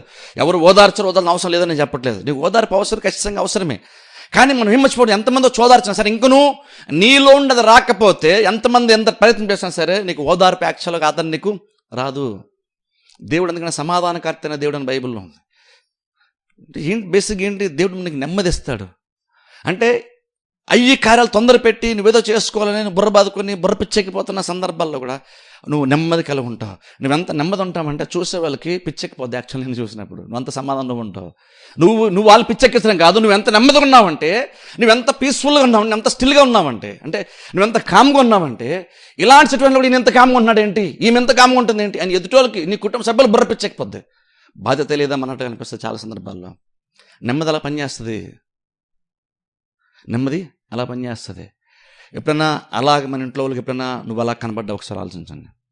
సిచ్యువేషన్స్ అన్నీ వర్స్ట్గా ఉన్నాయి, అన్ని తొందరపాటు కార్యాలే, తొందరపాటు మాటలే, తొందరపాటేటువంటి చర్యలు, అన్నీ ఇబ్బంది కలిగించే కార్యాలే, కానీ నువ్వు మాత్రం నెమ్మదిగా ఉన్నావు. నేను చెప్పేది బాధ్యత లేకుండా నిర్లక్ష్యం ఉండేటువంటి వాళ్ళ కుటుంబాలు కొంత ఉంటే వాళ్ళు ఉండేటువంటి దాని గురించి చెప్పట్లేదు. కుటుంబంలో ఎవరెలా పోతున్నా పట్టినటువంటి వాళ్ళు కొంతమంది బాధ్యత రహితంగా ఉంటారు చూసారా, నేను వాళ్ళ గురించి చెప్పట్లేదు, అలాంటి దాని గురించి చెప్పట్లేదు. ఆత్మీయంగా బలపడుతూ దేవునిలో సాగుతున్న దాన్ని బట్టి ఆత్మీయంగా వర్ధిల్లుతూ ఆత్మఫలాలు అప్పుడు ఫలించడం ద్వారా వచ్చేటువంటి నెమ్మది గురించి సమాధానం గురించి మాట్లాడుతున్నాను. వాళ్ళు ఏంటంటే బయట వాటిని చూసి పెద్ద డిస్టర్బెన్స్గా ఫీల్ అవ్వరు. చాలామంది దానికి డిస్టర్బ్ అయిపోతారు, చాలామంది దానికి ఇబ్బంది పడిపోతారు. అది ఎలా ఉంటుందంటే దీనివల్ల జీవితం బతకమే వేస్ట్ అనే రీతిలోకి వెళ్ళిపోతారు కొన్నిసార్లు కొంతమంది. కానీ అలాంటి ప్రాబ్లమ్స్ కూడా దేవుడు ఏం చేస్తాడు తెలుసా, దేవుడు మనకి అవేమి కూడా నేను ఇబ్బంది కలిగించుకోవడానికి దేవుడు మనకు నెమ్మది ఇచ్చే ప్రయత్నం దేవుడు చేస్తున్నాడు. ఇది నిజంగా ఇది ఎంత ఇంపార్టెంట్ ఒకసారి ఆలోచించండి. ఆత్మఫలాల గురించి మాట్లాడుతున్నాను నేను, అది మనకి ఎంత ఇంపార్టెంట్, అది ఎంతగా నీకు తొందరపడే సిచ్యువేషన్ నీకు ఎంత నెమ్మదిస్తుంది ఒకసారి ఆలోచించండి. నువ్వు చాలా తొందరపడుతున్నావు, కానీ ఆ తొందర కాకుండా దానికి విరుద్ధంగా ఒకసారి అంటే దానికంటే ఆపోజిట్గా నిజంగా కనుక నువ్వు ఆ టెన్షన్ పడకుండా, టెన్షన్ నువ్వు చెమటలు పట్టేయకుండా నువ్వు కానీ నెమ్మది కలిగి ఉంటే నిజంగా జీవితం ఎంత సుఖం ఉంటుందో ఒకసారి ఆలోచించండి. నువ్వు నెమ్మదిగా ఉంటే అప్పుడు నీ చుట్టూ వాళ్ళకి కూడా ఎంత నెమ్మది వస్తుందో ఒకసారి ఆలోచించండి. నువ్వు ప్రెషర్ ఫీల్ అయ్యి ఇంట్లో అందరినీ, లేదా నువ్వు ప్రెషర్ ఫీల్ అయ్యి సంఘం వాళ్ళందరినీ, లేదా నువ్వు ప్రెషర్ ఫీల్ అయ్యి బంధువులందరినీ నువ్వు టెన్షన్ పెట్టకుండా ఫస్ట్ నువ్వు కనుక నెమ్మది నువ్వు సంపాదించగలిగితే ఆ నెమ్మది ఆటోమేటిక్గా మిగిలినటువంటి వాళ్ళు కూడా ఆటోమేటిక్గా వచ్చేస్తుంది. ఎందుకంటే డిస్టర్బెన్స్ లేవంటే డిస్టర్బెన్స్ ఉన్నాయి, కానీ నువ్వు కాపరి చూసు, ఆ కాపరి ఏం చేస్తాడంటే ఆ టైంలో నీకు అవసరం అంటే బహుశా ఎలాగైతే పౌలుకి ఆ చిన్న ఆ ముళ్ళు ఉంది చూసారా, ఆ ముళ్ళు ఒక్కడి పోతే బాగుంది అనుకున్నప్పుడు దేవుడు అన్నాడు నేను కృపని ఇస్తాను అన్నట్టు చూసారా. అలా అంటాను, నేను ఇబ్బంది పెట్టేటువంటి సందర్భాలు వచ్చినప్పుడు కూడా దేవుడు కూడా చాలా సందర్భాల్లో సమాధానం నింపిని నడిపించాలని దేవుడు చూస్తాడు. అంటాను దేవుడు తరచుగా సైలెంట్గా చేసేటువంటి బలమైనటువంటి పరిచర్య ఏంటంటే ఒక ఇండివిజువల్ విశ్వాసకి వ్యక్తిగతంగా విశ్వాసం చేసే పరిచర్య, అది దేవుడు నెమ్మది ఉండడానికి ఇష్టపడుతున్నాడు. అందుకే చూడండి, లోకానికి మనకి ఈ విషయం చాలా డిఫరెన్స్ ఉండాలి. లోకానికి మనకి డిఫరెన్స్ ఏంటి, జస్ట్ బట్టల్లో డిఫరెన్స్ కాదు. అంటే మనం క్రిస్టియన్స్ కాబట్టి మనం క్రిస్టియన్స్ అయిపోయాం కాబట్టి ఐడెంటిటీ పెట్టేసుకున్నాం మేము క్రిస్టియన్స్ కాబట్టి. నేను అనేది మార్పు ఎక్స్టర్నల్ అపీరెన్స్ కోసం చెప్పట్లేదు, బయటికి మాత్రమే కనబడేటువంటి భౌతికమైన మార్పు కోసం నేను చెప్పట్లేదు. దేవుని బట్టి లోపల నువ్వు అనుభవించేటువంటి ఆత్మ సంబంధ నెమ్మది గురించి మాట్లాడుతున్నాను నేను. దేవుని ఎక్స్పీరియన్స్ చేయడం గురించి చెప్తున్నాను ఏంటి, ఎందుకంటే దేవుడు సమాధానకర్త అన్నామంటే ఖచ్చితంగా దేవుడు సమాధానం అవ్వాలి. దేవుడు ఇచ్చేటువంటి సమాధానం అన్నామంటే అది పరిస్థితుల మీద డిపెండ్ అయినటువంటిది కాదు. ఓ పక్కన చిన్న చిన్న ఇబ్బందులు ఎంతకైతే నేను బయట నుంచి నీలోకి వచ్చి నీ లైఫ్లోకి వచ్చి ఇబ్బంది పెడుతూ ఉంటున్నాయో, అది ఎంతగా ఇబ్బంది పెడుతుందో అంతగానే దేవుడు మరింతగా నీలో ఆ ఫలము ఫలించట్ల దేవుడు చేసి ఆ డిస్టర్బెన్స్ నువ్వు జయించేంత నెమ్మదిని సమాధానాన్ని దేవుడు నీకు ఇస్తాడు. ఒక భౌతికమైన ఒక పరిస్థితి ఒక సిచ్యువేషన్ అనేది నీకు ఇబ్బంది కలిగిస్తున్నప్పుడు మరి దేవుడు ఉన్నాడు కదా, ఆ దేవుడు పని చేస్తున్నప్పుడు ఆ దేవుడు కూడా మనకు నెమ్మది ఇస్తాడు కదా. కానీ మనం ఎంతసేపు అనుకుంటాం ఆ ప్రాబ్లం లేకపోతే నేను బాగానే ఉంటాను అనుకుంటున్నాం. పౌలు ముందుగా అనుకున్నట్టుగా ఆ శరీరం ఉంటాం ముళ్ళు గురించి ముందు, అది లేకపోతే నా లైఫ్ హ్యాపీగా ఉంటుంది, నేను చాలా బాగా సేవ చేస్తాను అని పౌలు అనుకున్నాడు. కానీ దేవుడు అన్నాడు, పౌలు నువ్వు ప్రార్థన చేసావు 3 సార్లు, కానీ గుర్తుపెట్టుకో ఇక్కడ నా ఆన్సర్ ఏంటంటే ముళ్ళు తీసేయడం కాదు, ఇక్కడ బేసిక్ ఏంటంటే నా కృప నీకు అక్కడ అవసరం. మేము అనుకుంటే చాలా మేము అనుకుంటాం అంటే ఈ ప్రాబ్లం పోవాలని అంటాం మనం. కానీ దేవుడు అన్నాడు కొన్నిసార్లు, దేవుడు అంటాడంటే నువ్వు ప్రార్థన చేస్తే మంచిదే, నీ ప్రార్థన నేను ఆన్సర్ ఇచ్చాను, నువ్వు కాకపోతే ఆన్సర్ నువ్వు గుర్తించాలి. ఏంటి ఆన్సర్ అంటే నేను ముళ్ళు తీసేస్తానది అక్కడ ఆన్సర్ కాదు, బేసిక్గా నీ ప్రాబ్లం ఏంటి అది ఉంది కాబట్టి నువ్వు పరిచయం నేను బెటర్గా చేయలేకపోతున్నాను నువ్వు అనుకుంటున్నావు కదా. అల్టిమేట్గా ఏంటి ప్రాబ్లం పోయి నువ్వు హ్యాపీగా ఉండడం కావాలా, పరీక్షలు ముందుకు వెళ్ళలేకపోతున్నది కదా నీ ప్రాబ్లము. సో పరీక్షలు ముందుకు వెళ్ళడానికి నేను కృపని ఇస్తాను, ముళ్ళు ఉంటుండగానే నేను కృపని ఇస్తాను. నీ ప్రాబ్లం ఇంకను సస్టైన్ అవుతూనే ఉంది, నీకు ప్రాబ్లం ఇంకా ఉంటూనే ఉంది, కానీ ఇంకను అదేమాత్రం నేను ఇబ్బంది పెట్టకుండా ప్రాబ్లం నీలో కనబడుతుంది, ఇబ్బంది పెడుతుంది, నీకుందది అందరికీ తెలుసు, కానీ ఇంకను అదేమాత్రం లైఫ్ నాకు చేయకుండా అధిక కృపను నేను ఇచ్చి నేను నడిపిస్తానని దేవుడు చెప్పాడు పౌలుకి. అది కూడా ఆన్సరే. మనం కూడా అనుకున్న కొన్నిసార్లు పౌల్లో మనం ప్రార్థన చేస్తాం, కానీ దేవుడు ఆన్సర్ ఇస్తాడు, కానీ ఆన్సర్ మనం గుర్తించాము. కొన్నిసార్లు దేవుడు ఏమంటాడంటే నేను నీ కృపని ఇస్తాను కదా. అది పౌలు ఎందుకు అనుకుంటున్నావు, నేను దానికంటే నేను గొప్ప అన్నప్పుడు నేను ఖచ్చితంగా నేను కృపని ఇస్తాను, లేదంటే నీకేదైనా నెమ్మది అయితే నీకు కావాలి అది నాలో నేను నీకు ఇస్తాను, నీలో ఫలింపజేస్తున్నది, ఆ నెమ్మదిని ఎందుకు అనుభవించకూడదు అని దేవుడు అంటాడు. అది కూడా యాక్చువల్గా ఆన్సరే. ఎందుకంటే అల్టిమేట్ నీకు ఏం కావాలి, నీకు సమాధానం కావాలి, ప్రాబ్లం లేకపోవడం కాదు. ఎందుకంటే లోకంలో చాలామందికి ఏ ప్రాబ్లం లేదు, కానీ ఇంకా వాళ్ళకి నెమ్మది లేదు. సో కాబట్టి నీకు ప్రాబ్లం ఉంది కాబట్టి ప్రాబ్లం ఉన్నప్పుడు ఏమనుకుంటామంటే ఆ ప్రాబ్లం లేకపోతే నేను హ్యాపీగా ఉంటానని అంటాం మనం. కానీ ఏ ప్రాబ్లం లేకుండా కూడా హ్యాపీగా లేనటువంటి వాళ్ళు ప్రపంచంలో చాలామంది ఉన్నారు. వాళ్ళకి ఏం ప్రాబ్లం చెప్పుకోవడానికి ఏం ప్రాబ్లమ్స్ లేవు, కానీ ఇంక నువ్వు వాళ్ళైతే హ్యాపీగా లేరు. అంటే బేసిక్గా జీవితం ఏంటి అని బైబిల్ చెప్తుంది. ఏంటంటే ప్రాబ్లమ్స్ ఏవి లేకపోతే, ఇబ్బందులు ఏవి లేకపోతే నేను హ్యాపీగా ఉంటాను అనుకోదు. సంతోషం అనేటువంటిది యాబ్సెన్స్ ఆఫ్ ప్రాబ్లమ్స్ వల్ల వచ్చేది కాదు. సంతోషం అంటే సమస్యలు లేవు కాబట్టి నేను హ్యాపీగా ఉన్నాను కాదు. సంతోషం ప్రాబ్లమ్స్ లేకపోవడం బట్టి వచ్చేటువంటిది కాదు సంతోషం. సంతోషం ఎప్పుడు అలా రాదు. నెమ్మది ఎప్పుడు కూడా ప్రాబ్లమ్స్ లేవు కాబట్టి నాకు నెమ్మది వచ్చింది అన్నది కాదు. అలా రాదు ఎప్పుడు కూడా. దేవుడిచ్చేటువంటి సమాధానము, దేవుడిచ్చేటువంటి తృప్తి, దేవుడిచ్చే నెమ్మది ప్రాబ్లమ్స్ లేవు కాబట్టి, లేకపోవడాన్ని బట్టి వచ్చేటువంటి దాని గురించి మాట్లాడలేదు ఇక్కడ. ప్రాబ్లమ్స్ ఉంటుండగా కూడా ఇంక నువ్వు నెమ్మదిని అనుభవించడం. అదేంటంటే ఎవరికి అసలు నీకేం పట్టలేదు అన్నాడు, అసలు నీకేం ఇబ్బంది లేదని అంతలాగా దేవుడు నడిపించడం గురించి ఇక్కడ మాట్లాడుతున్నాం. కాబట్టి ప్రాబ్లం ఎంత ఎక్కువ అవుతుందో వరి అవ్వాల్సిన పని లేదు. ఆ చిన్న చిన్న ఇబ్బందులు వాటి గురించి మనం పెద్దగా ఆలోచించాల్సిన పని లేదు. ఆ చిన్న చిన్న ఇబ్బందులు సైతము దేవుడు ఏం చేస్తాడంటే కృపను అధికంగా మనకి ఇస్తాడు. ఆ టైంలో ఏమంటాను, నిజంగా నేను ఇబ్బంది పెట్టేటువంటి కార్యాలు చిన్న చిన్నవి ఏమైనా ఉంటే నువ్వేం చేయాలి తెలుసా? ఆ టైంలో నువ్వు ప్రాబ్లం గురించి ఆలోచించడం మానేసి, నీ బుర్ర బాదుకోవడం గురించి మానేసి నువ్వేం చేయాలి తెలుసా? నువ్వు కాపరేపు చూడడం నేర్చుకో. కాపరేపు చూడడం నేర్చుకోవాలి. ఎందుకంటే కాపరేపు చూసినప్పుడు యాక్చువల్గా గొర్రె కూడా చూసుకుంటే ఎప్పుడైతే వాళ్ళు ఇబ్బంది పడుతున్నాయో, ఎప్పుడైతే కాపరి ఆ బాడీ లాంగ్వేజ్, ఆ బిహేవియర్ డిఫరెంట్ అనిపిస్తుంది, వెంటనే కాపర్ వస్తాడు. కాపర్ వచ్చినప్పుడు ఆ చేతిలో ఆ సీసా ఉంటుంది, అందులో ఖచ్చితంగా నూనె ఉంటుంది, అది ఒక రకమైన నూనె. అండ్ ఎప్పుడైతే ఆ గొర్రె ఇబ్బంది పడుతుందో దానికి అది ఎప్పుడైతే రాసాడు, అప్లై చేస్తాడో ఉన్నటువంటి ప్రాబ్లం కాస్త దాని పరిష్కారము దొరికేస్తా. అది నెమ్మదిగా ఉంటుంది. అది నెమ్మదిగా ఉంది కాబట్టి ఇప్పుడు ఏది కూడా డిస్టర్బెన్స్ ఉండదు. ఇప్పుడు మందంతా పీస్ఫుల్గా కనబడుతుంది దానికి. అలాగే అంటాను, ఎప్పుడైతే నీకు ప్రాబ్లం ఉందో నీ ప్రాబ్లం అందరి మీద రుద్దడానికి నువ్వు ప్రయత్నం చేయొద్దు. కొన్నిసార్లు మనకు తెలియకుండా కూడా రుద్దేస్తాను. నేను కావాలని అందరూ రుద్దేస్తామని చెప్పను. నేను టెన్షన్ పడి నాకేదో కోపం ఉండి, నాకేదో మూడ్ ఆఫ్ ఉండి అదంతా మీ మీద రుద్దడం, నేను దాని గురించి మాట్లాడలేదు. అలా కాదు. నేను చెప్తున్నా, నీకు టెన్షన్ ఉంది, ఇబ్బంది ఉంది, కానీ ఇంకను నువ్వు నెమ్మది కలిగి ఉండడం. నువ్వు నెమ్మదిగా ఉన్నప్పుడు ఆటోమేటిక్గా నువ్వు వేరే మీద కూడా రుద్దట్లేదు. నువ్వు సిచ్యువేషన్ బాగా హ్యాండిల్ చేస్తున్నావు. ఎప్పుడైతే నువ్వు సిచ్యువేషన్ బాగా హ్యాండిల్ చేస్తావు, నీకు నెమ్మది ఉందో అప్పుడు ప్రతిదీ నీకు నెమ్మది సమాధానంగానే కనబడుతుంది. ఎప్పుడైతే నీకు ఇబ్బంది ఉందో నీకు ప్రతిదీ ఇబ్బందిగానే కనబడుతుంది. ఎందుకంటే అలాగ అనిపించినప్పుడు మనం ఏం చేస్తాం, మనం అలాంటి టెన్షన్ పడే సందర్భాలు వచ్చినప్పుడు, ఇబ్బంది పడే సందర్భాలు వచ్చినప్పుడు నేనేం చెప్తాను, నిజంగా ఎగ్జాక్ట్ నీకు ఇబ్బంది కలిగినప్పుడు ఎగ్జాక్ట్ అదే మూమెంట్లో కాపరేపు చూడడం మనం నేర్చుకోవాలి. కాపరేపు మనం చూస్తే ఆయన వస్తాడు, పరిచయం చేస్తాడు. ఆయన చేసేటువంటి కార్యం ద్వారా, నీతో వివరించేటువంటి విధానం ద్వారా నీకున్నటువంటి ఆ ఇబ్బంది అవుతుంది, ఆ ఇబ్బంది నీకు పోద్ది. బేసిక్ ఎవరికైనా చెప్పుకొని సాక్ష్యం చెప్పుకొని ప్రార్థన సహాయం కోరచ్చా అంటే చేసుకోవచ్చు. ఇది చిన్నది కాబట్టి నువ్వు చర్చిలో సాక్ష్యం చెప్పొద్దు, నువ్వు ప్రార్థన సహాయం కోరద్దు, నువ్వు అందరికీ చెప్పుకొని తిరగద్దు అని చెప్పట్లేదు. చెప్పుకో, మంచిదే. ఎందుకంటే అల్టిమేట్గా ప్రార్థన కూడా మనకి మంచిది. కాబట్టి చెప్పుకోవడం గురించి చెప్పొద్దని నేను చెప్పట్లేదు. చెప్పుకో, మంచిదే. నువ్వు ప్రార్థన చేసుకో, మంచిదే అని అంటున్నాను. కానీ ఆ మూమెంట్లో నువ్వు దేవుని వైపు చూడు. దేవుని చూస్తే ఖచ్చితంగా నువ్వు దేవుని వైపు చూస్తున్న బేసిక్ నువ్వు ఏం చేస్తానంటే, నువ్వు కాపరి వైపు నువ్వు ఆశ ఎదురు చూస్తున్నావు. అప్పుడు ఆ కాపరి ఆ టైంలో నీకు ఎలాంటి మెడిసిన్ అవసరమో ఎగ్జాక్ట్ అలాంటి ఆ ప్రాబ్లం సొల్యూషన్ ఒక మెడిసిన్ లాగా దేవుడు నీకు ఇస్తాడు. అదేం చేస్తుందంటే అది నీ సమస్యలు ఇది పరిష్కరిస్తుంది. నీకు నెమ్మది ఉంటుంది. నీకు నెమ్మది ఉన్నప్పుడు ఆటోమేటిక్గా మందంతా కూడా నీకు నెమ్మదిగా నీకు కనబడుతుంది. నేను అందుకంటే చూడండి, ఈ కాపరిగా దావీదు ఏదైతే కీర్తనలు చెప్తున్నాడో ఇది ప్రాక్టికల్ లివింగ్ గురించి దావీదు ఇక్కడ మాట్లాడుతాను. ఏదో జస్ట్ చర్చిలో కూర్చొని ఆత్మీయంగా వచ్చేటువంటి ఒక మంచి ఫీలింగ్ కోసం మాట్లాడదు. ఇక్కడ ఎదురు చర్చికి వెళ్ళండి, ఒక మంచి ఫీలింగ్ కలిగిందండి. ఆ ఫీలింగ్ వాకింగ్ చెప్తున్నప్పుడు, పాటలు పాడుతున్నప్పుడు చర్చ్ అయిపోయి ఆమె అనగానే అయిపోయేటువంటి ఫీలింగ్ గురించి మాట్లాడుతుంది. ఇది నువ్వు బయటికి వెళ్ళాక యాక్చువల్ ఎక్స్పీరియన్స్ చేసేటువంటి భక్తి గురించి మాట్లాడుతున్నాం. ఇది నిజంగా ప్రాక్టికల్ అనుభవించగలిగేటువంటి స్థితి. బైబిల్ అందుకని చూడండి, చాలామంది ఓల్డ్ టెస్ట్మెంట్లో, న్యూ టెస్ట్మెంట్లో కానీ వాళ్ళ ప్రాబ్లమ్స్ కూడా వాళ్ళు చాలా ధైర్యంగా ఫేస్ చేశారు. ఇబ్బందే లేదంటే వాళ్ళు భావించారు. అది మనకు ఈజీగా గడిచిపోయినటువంటి పరిస్థితి ఏం కాదు. అది వాళ్ళకి ప్రెజర్ ఉంది ఖచ్చితంగా, కానీ వాళ్ళ దేవుని యొక్క నెమ్మదిని వాళ్ళు అనుభవించగలిగారు ఆ రోజున. ఈ రోజుల్లో మనం ఏంటంటే ప్రతిదీ భౌతికంగా చూస్తున్నాం. ఆ సమస్య ఉంది, ఆ సమస్య తీరిపోతే నాకు నెమ్మది వస్తుంది అనుకుంటున్నాం. కానీ దేవుడు అంటే సమస్య నేను తీరుస్తాను, నువ్వు ప్రార్థన చేసినప్పుడు, నువ్వు మొరపెట్టినప్పుడు ఆలకిస్తాను, నీ బాధ అర్థం చేసుకుంటాను, ఇరుకులో నేను విషాదతో నడిపిస్తాను, ఖచ్చితంగా నేను సపోర్ట్ చేస్తాను. మరి అప్పటివరకు ఏంటి పరిస్థితి? అప్పటివరకు ఏంటంటే నువ్వు పాడైపోకుండా, నువ్వు ఇంకోలు పాడు చేయకుండా నీకు రావాల్సిన నెమ్మది నేను నీకు ఇస్తాను కదా అని దేవుడు చెప్తున్నాడు. ప్రాబ్లం ఖచ్చితంగా దేవుడు దానికి ఖచ్చితంగా దారి చూపిస్తాడు, బయట తీసుకొస్తాడు, అందులో డౌటే లేదు. కానీ అది బయటకు వచ్చే వరకు నువ్వు అలాగనే సఫర్ అవ్వాలనైతే ఏమీ లేదు. ఈలోపు అవసరం నెమ్మదిని కూడా దేవుడు ఖచ్చితంగా మనకి ఇస్తాడు.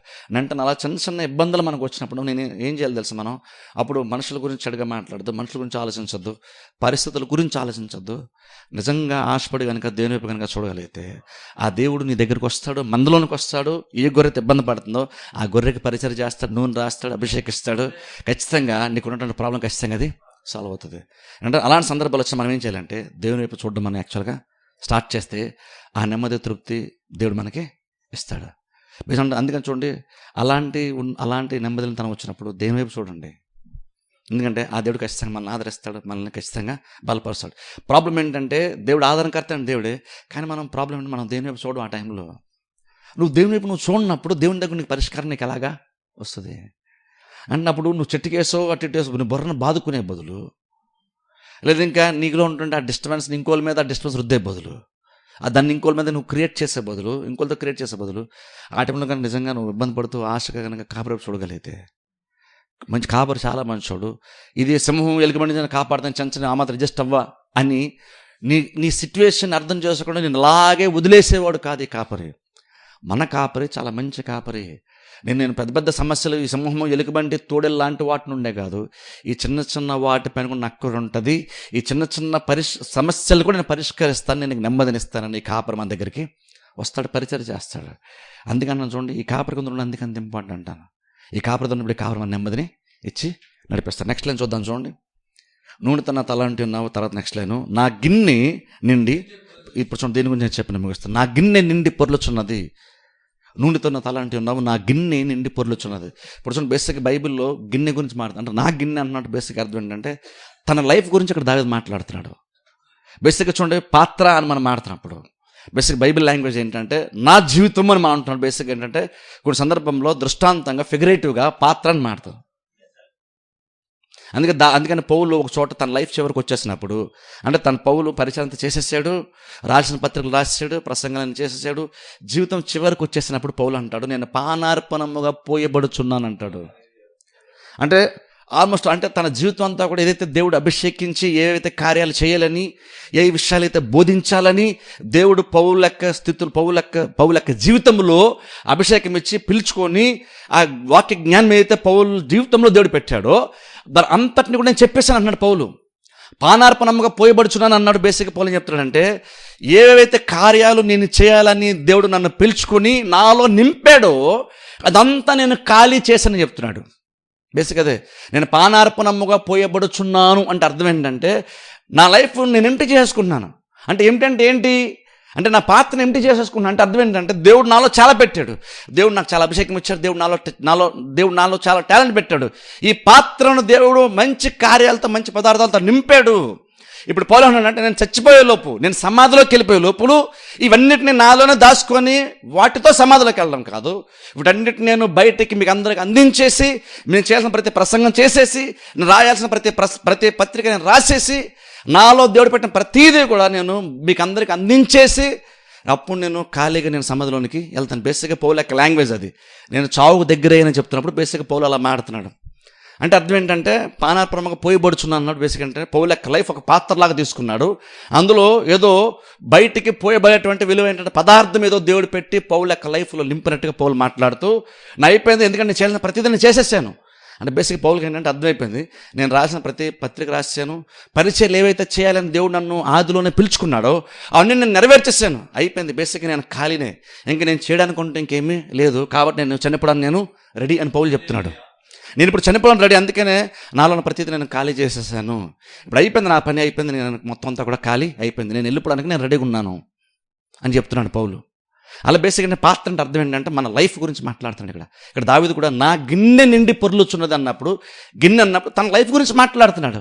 తన లైఫ్ ఒక కంటైనర్ లాగా, ఒక పాత్ర లాగా, ఒక జార్ లాగా, ఒక కప్పులాగా తీసుకుంటే అందులో విలువైనటువంటి వాటితో దేవుడు ఎంతగా నింపుతున్నాడని దావీదు ఎక్కడ చెప్తున్నాడంటే అదేదో సంఘాన్ని ఎక్కువ నింపాడు అని కాదు, అది పొంగి బయటకి పొర్లి కారిపోయి అంత ఎక్కువ సమృద్ధిలో నన్ను నింపుతున్నాడు కాపరి అని ఇక్కడ దావీదు చెప్తున్నాడు. నా గిన్నె నిండి పొరలడం అంటే నా జీవితంలో మంచి కార్యాలు దేవుడు మంచి వాటిని ఎంత ఎక్కువ ఇస్తున్నాడంటే అది వాటితో నింపబడటం మాత్రమే కాదు, నింపబడి బయటకు కూడా ఒలికే అంత సమృద్ధిని దేవుడు నాకు ఇచ్చాడని ఇక్కడ దావీదు ఇక్కడ చెప్తున్నాడు. అంటే అంత తృప్తికరంగా నేను బతుకుతున్నాను చెప్తున్నాడు ఇక్కడ దావీదు ఇక్కడ చెప్తున్నాడు. ఇప్పుడు ఒకసారి ఆలోచిద్దాం దాని గురించి కూడా, మనం తృప్తికరంగా బ్రతకడం గురించి, ఇక్కడ అవసరాలు తీర్చబడడం గురించి మనం ఆడుతున్నాం. మన కాపరి ఎలా ఉంటాడని చెప్తాడంటే, అంతానికి పరలోకంలో మొత్తం అంత ఉంటుంది, ఈ భూమి మీద ఏమీ లేదు అని కొంతమంది ఇదే కీర్తన తీసి చెప్తారు చూస్తారా. ఇక్కడ మనకి ఏమీ లేదు, అంత మనకి పరలోకంలో అన్నీ ఉంటాయండి, ఇక్కడే లేదు ఇక్కడ ఉండదు కానీ పరలోకంలో అన్నీ ఉంటాయి మనకి. అది కాదు, పరలోకంలో అన్నీ ఉంటాయి కానీ పరలోకంలో బేసిక్గా అవన్నీ ఉన్నాయి కాబట్టి వాటిని బట్టి తృప్తి కాదు. నేను లాస్ట్ టైం గురువారం చెప్పాను చూసారా, ఇంతకుముందు దేవుని మహిమ చూడడం చెప్పినప్పుడు, పరలోకం ఎందుకు అద్భుతమైన ప్లేసు, పరలోకం ఎందుకంటే అంత వండర్ అంటాం. పరలోకం ఎందుకు అద్భుతం అంటే అక్కడ మంచి మంచి విలువైనటువంటి రాళ్లతో కట్టబడినటువంటి బిల్డింగ్స్ని బట్టి, ద్వారాలను బట్టి కాదు, లేదా నడుస్తున్నటువంటి వీధులు, రోడ్డు ఏవైతుందో అది బంగారంతో చేయబడింది కాబట్టి పరలోకం అద్భుతం అని కాదు. పరలోకం ఎందుకు అద్భుతం అంటే అక్కడ దేవుడు ఉంటాడు కాబట్టి పరలోకము అద్భుతం. మనం చాలామంది ఎంతసేపు ఏంటంటే దేవుని తప్ప పరలోకంలో ప్రతిదాన్ని చుట్టూ ఉన్నారని చూసి ఇవన్నీ ఉండండి అందుకే పరలోకం అద్భుతం అని అంటున్నారు చాలామంది క్రిస్టియన్స్ కూడా. బంగారమైన రోడ్లు ఉన్నాయి కాబట్టి పరలోకం విలువైనదిగా ఉందని కాదు, పరలోకానికి ఖచ్చితంగా దానికి చాలా వాల్యూ ఉంది. పరలోకం చెప్పాలంటే చాలా అద్భుతమైనటువంటి ఒక ప్లేసే ఖచ్చితంగా. కానీ ఇందుకు అద్భుతమైన ప్లేస్ ఎందుకైంది, అక్కడ ఈ బంగారాలను బట్టి, విలువైనటువంటి వజ్రాలను బట్టి, రాళ్ళను బట్టి కాదు, అక్కడ దేవుడు ఉన్నాడు కాబట్టి అది అద్భుతం. బంగారం ఉంది, ఇది ఉంది, అది ఉంది, ఈ భౌతికమైన ఉన్నాయి కాబట్టి అద్భుతమని కాదు. కాబట్టి పరలోకం ఖచ్చితంగా అద్భుతమే. కానీ ఇక్కడ దావీదు పరలోకపు జీవితం గురించి మాట్లాడట్లేదు, ఇక్కడ ఈ లోకపు జీవితం గురించే మాట్లాడుతున్నాడు. పరలోకంలో దేవుడు కాపరి, అల్టిమేట్గా చివరికి అక్కడ కూడా కాపరి మనకి. కానీ దేవుడు ఎక్కడ కూడా మనకి, మనం చనిపోయే వరకు ఎక్కడ కూడా కాపరిగా నడిపిస్తున్నాడు. అలా నడిపించినప్పుడు దావీదు అంటున్నాడు, ఆ కాపరి నడిపిస్తున్నాడు కాబట్టి నా గిన్నె నిండి పొర్లుచున్నది. దేవుడు అంతా నన్ను ఆశీర్వదిస్తాడని, సమృద్ధులను నడిపిస్తాడని ఇక్కడ దావీదు ఇక్కడ చెప్తున్నాడు. అంటే నిజంగా మన దేవుడు నిజంగా ఆశీర్వదించేటువంటి దేవుడని, మన దేవుడు అవసరాలు తీర్చేటువంటి దేవుడని నిజంగా మనం నమ్మగలుగుతున్నాం. ఆలోచించాలి. మనకి లోట్లు ఉంటాయి, ఖచ్చితంగా మనకి ఇబ్బందులు ఉంటాయి. కానీ ఇక్కడ దావీదు మాట్లాడుతున్నప్పుడు నా గిన్నె నిండి పొరులుతని చెప్తున్నప్పుడు సాటిస్ఫాక్షన్ లెవెల్ గురించి మాట్లాడుతున్నాడు, తృప్తి గురించి మాట్లాడుతున్నాడు. ఇక్కడ అందరు చెప్పినట్లుగా ఇక్కడ కూడా అన్నీ ఉన్నాయి కాబట్టి, శాలరీ ఇంక్రిమెంట్ వచ్చింది కాబట్టి, బీరువాలో డబ్బులు మంచిగా కనబడుతున్నాయి కాబట్టి నెమ్మది గురించో తృప్తి గురించి మాట్లాడేది. ఇక్కడ కూడా తృప్తి అన్నప్పుడు భౌతికమైనటువంటి వాటిని బట్టి వచ్చేటువంటి తృప్తి కోసం మనం మాట్లాడట్లేదు. కానీ చాలా సందర్భం అనుకుంటామంటే క్రిస్టియన్స్గా భౌతికమైన వాటిని బట్టి వచ్చే తృప్తి కోసం మనం మాట్లాడుతున్నాం. కానీ క్రిస్టియన్ లైఫ్లో తృప్తి అటువంటిది భౌతికమైన వాటిని బట్టి వచ్చే తృప్తి కాదు. అవన్నీ దేవుడు ఇస్తాడు ఖచ్చితంగా. ఒక పాయింట్ వచ్చినప్పుడు నువ్వు నమ్మి ప్రార్థన చేసి దేవుడు నిజంగా నీ అవసరాలు తీర్చేవాడని, దేవుడు ఆశీర్వదించేటువంటి వాడని, నీ చేతి పని వర్ధలా చేస్తాను దేవుడు చెప్పాడని నువ్వు నమ్మి దేవుని కొరకు ఎదురు చూస్తే ఖచ్చితంగా ఆశీర్వదించేవాడే. దేవుడు ఏదో అబ్రహాం, ఇస్సాకు, యాకోబుల్ని బైబిల్ కాలంలో పాత నిబంధనలో మాత్రమే ఆస్వాదించేవాడని కాదు, దేవుడు ఇంకనూ మనుషుల్ని ఆస్వాదించేటువంటి వాడే. దేవుడు పెంట కుప్ప మీద దీనిలో దేవుడు ఖచ్చితంగా పైకెత్తేవాడే. ఇంకనూ అదే దేవుడు, మార్పేమీ లేదు. ఇంకనూ దేవుడు అలాగనే పనిచేస్తున్నాడు. దేవునికంటూ కొన్ని ప్రయారిటీస్ ఉన్నాయి, దేవునికంటూ కొన్ని ప్రాధాన్యతలు ఉన్నాయి. అది అబ్రహాం వెళ్ళిపోగానే మారిపోలేదు. ఇంకనూ దేవుడు అలాగనే పనిచేస్తా ఉన్నాడు. ఇప్పటికీ దేవుడు ఆస్వాదించేటువంటి వాడే, అందులో డౌటే లేదు. కానీ ఏమంటే, కానీ దేవుడు ఆస్వాదిస్తాడు ఖచ్చితంగా. కానీ ఆస్వాదించే వరకు, దేవుడు నీకు అంతవరకు నేను నడిపించే వరకు, నీ గిన్నె నిండి పొరులంత నడిపించే వరకు, ఇప్పటికిప్పుడు నీకు సాటిస్ఫాక్షన్ లెవెల్ ఎంతో ఆలోచించాలి. ఇప్పుడు దేవుడు అప్పుడు వస్తే అప్పుడు నాకు తృప్తి అండి అని కాదు, ఈ లోపు నీ పరిస్థితి ఏంటి? యెహోవా ఆశీర్వాదము ఐశ్వర్యం ఇచ్చును. నీకు ఐశ్వర్యం వచ్చినప్పుడు తృప్తి కాదు, దేవుడు ఆశీర్వదిస్తున్నాడు కాబట్టి తృప్తి నీకు. ఇక్కడ ఎప్పుడుకో ధనం వస్తుంది, కానీ దేవుడు ఈరోజు నేను ఆశీర్వదించాడు. ఈరోజు దేవుడు నీకు ఇచ్చినటువంటి ఆశీర్వాదము రేపు ఎల్లుండి నీకు ఐశ్వర్యం తీసుకొస్తుంది. అప్పుడు ఈరోజు నువ్వు ఆశీర్వదింపబడి ఉన్నప్పుడు, నీ పైన ఆశీర్వాదం పనిచేస్తున్నప్పుడు, నీలో దేవుడు ఆశీర్వాదం నింపినప్పుడు, నీవు ఆశీర్వాదం నింపబడ్డావు కాబట్టి దేవుడు నేను దీవించాడు, దీవెన పలికాడు కాబట్టి దాన్ని బట్టి నువ్వు ఫస్ట్ తృప్తి ఉండడం నేర్చుకోవాలి. అప్పుడు ఈ దీవెన, ఈ ఆశీర్వాదం రేపల్లో నీకు ఐశ్వర్యాన్ని కూడా తీసుకొస్తుంది. ఈ ఆశీర్వాదాన్ని బట్టి నీకు తృప్తి లేకపోతే ఖచ్చితంగా చెప్తున్నాను, రేపు ఐశ్వర్యం వచ్చినప్పుడు తృప్తి వస్తుందని అనుకోవద్దు. నువ్వు తృప్తి అటువంటిది ఆశీర్వాదం బట్టి రావాలి, కానీ ఐశ్వర్యం బట్టి తృప్తి కాదు. కృష్ణ ఎప్పుడు మనం గుర్తుపెట్టుకోవాలి. అందుకని చూడండి, మనం నిజంగా దేవుని బట్టి ఈ లైఫ్లో, ఈ లోకం యొక్క అవసరాలు తీర్చబడే విషయంలో ఎంత సాటిస్ఫాక్షన్ స్థాయిలో మనం, సాటిస్ఫాక్షన్ లెవెల్లో బ్రతుకుతున్నాం మనం ఆలోచించుకోవాలి. దేవుడు ఖచ్చితంగా ఈ రోజు కొంటే రేపు నేను ఖచ్చితంగా నేను ఆస్వాదిస్తాడు. నేను 100% అయితే రూఢిగా అదే నమ్ముతాను. నేను ఎవరికైనా నేను చెప్పి ఖచ్చితంగా అదే మాట, ప్రాబ్లమ్స్ ఉన్నప్పుడు కూడా చెప్పే మాట అది, మా ఇంట్లో ఎవరికైనా అదే మాట చెప్తా. ఈ రోజు కంటే రేపు ఖచ్చితంగా బెటర్గానే బ్రతుకుతాం, రేపు కంటే ఎల్లుండి ఇంకా ఖచ్చితంగా బెటర్గానే బ్రతుకుతాం. ఈ మనకి బేసిక్గా డబ్బులు ఎప్పుడు కూడా మనకి ప్రాబ్లంగానే చూడకూడదు. మనం మా ప్రాబ్లం ఏంటంటే ఇంకొంచెం జీతం ఎక్కువ వస్తే మాకు ప్రాబ్లమ్స్ అన్నీ సాల్వ్ అయిపోతాయండి అన్నామంటే ఏమంటానంటే ఇంకా నీకు ఇంకా దేవుడు ఎలా ఉంటాడు నీకు అర్థం కాలేదని అర్థం. నాకు నీకు తృప్తి ఇంకో జీతం 2-3 వేలు పెరిగిపోతే తృప్తి వస్తుంది అంటున్నామంటే బయట అదే చెప్తున్నాడు, అన్నీ అదే చెప్తున్నాడు, నువ్వు అదే చెప్తున్నావు. అప్పుడు బేసిక్గా నేను దేవుణ్ణి నమ్మాను అని ఇది ధన్యకరమైన జీవితం అనడంలో నువ్వు అనలేవు అప్పుడు నువ్వు. ఎందుకంటే తృప్తి అనేటువంటిది ధనాన్ని బట్టి వచ్చేటువంటిది కాదు. ఈరోజు దేవుని ఏ స్థితిలో పెట్టాడో దాన్ని బట్టి వచ్చే తృప్తి కోసం మాట్లాడుతున్నాను. కానీ ఈరోజు నేను దేవుడు స్థితిలో పెట్టాడు, అది బహుశా 30 60 100 దేవుడు ఫలింపజేస్తాడు. కానీ అంటున్నాను ఈరోజు 30 ఉన్నప్పుడు నీకు తృప్తి ఉందా అని అడుగుతున్నాను. ఈ 30 నేను దేవుడు దీవించినప్పుడు నీకు ఇందులో తృప్తి ఉందా? నీకు ఇందులో 30 నిన్ను దేవుడు దీవించినప్పుడు ఇందులో నీకు తృప్తి లేకపోతే నేను గ్యారంటీగా చెప్తున్నాను, వాక్యాన్ని బట్టి 100% వచ్చా కూడా నీకు తృప్తి అయితే ఉండదు. ఎందుకంటే ఏ మనిషి అయినా సరే ప్రపంచంలో డబ్బు సంపాదించిన తర్వాత అవసరానికి మించి సంపాదించిన తర్వాత కూడా ఇంకా డబ్బు పైన మనిషి కాసిపోతుందా? ఒకప్పుడు మనిషి ఎలా స్టార్ట్ అవుతాడంటే నాకు ఇబ్బందులు ఉన్నాయండి, నా బిడ్డల అవసరాలు తీర్చుకోలేకపోతున్నాను, నాకు కనీసం నా ఖర్చులన్నీ అవసరాలను తీరే అంత వస్తే చాలు హ్యాపీగా బతికేస్తాను అంటాడు మనిషి. కానీ అది వచ్చిన తర్వాత ఇప్పుడు ఏమనుకుంటాడంటే వచ్చినట్టు అంత అయిపోతుందండి, దాచుకోవడానికి ఏమీ లేదంటాం. ఇప్పుడు తీరా దాచుకుని దేవుడు ఇచ్చిన తర్వాత అది సరిపోలేదు, ఇంకెక్కువగా దాచుకుంటాం. అందుకే చూడండి కొంతమంది చూడండి అనకూడదు కానీ చాలామంది కోటేశ్వరులు చాలామంది ఎంత సంపాదించారు ఇంకా ఏదో సంపాదించాలి, సంపాదన అంతా ఏం చేస్తారు అనుభవిస్తారా అంటే తీసుకెళ్ళి దాచుకోవడమే. ఈరోజు 3 కట్టలు దాసావు, రేపు సంపాదించి ఇంకో 6 కట్టలు దాస్తున్నావు. దానివల్ల ప్రాక్టికల్గా నీకు దానివల్ల వచ్చేటువంటి బెనిఫిట్ ఏమీ లేదు. ఈ 3 కట్టలను దాసావు, ఇంకో 3 కట్టలు రేపు తీసుకెళ్ళి దాస్తున్నావు.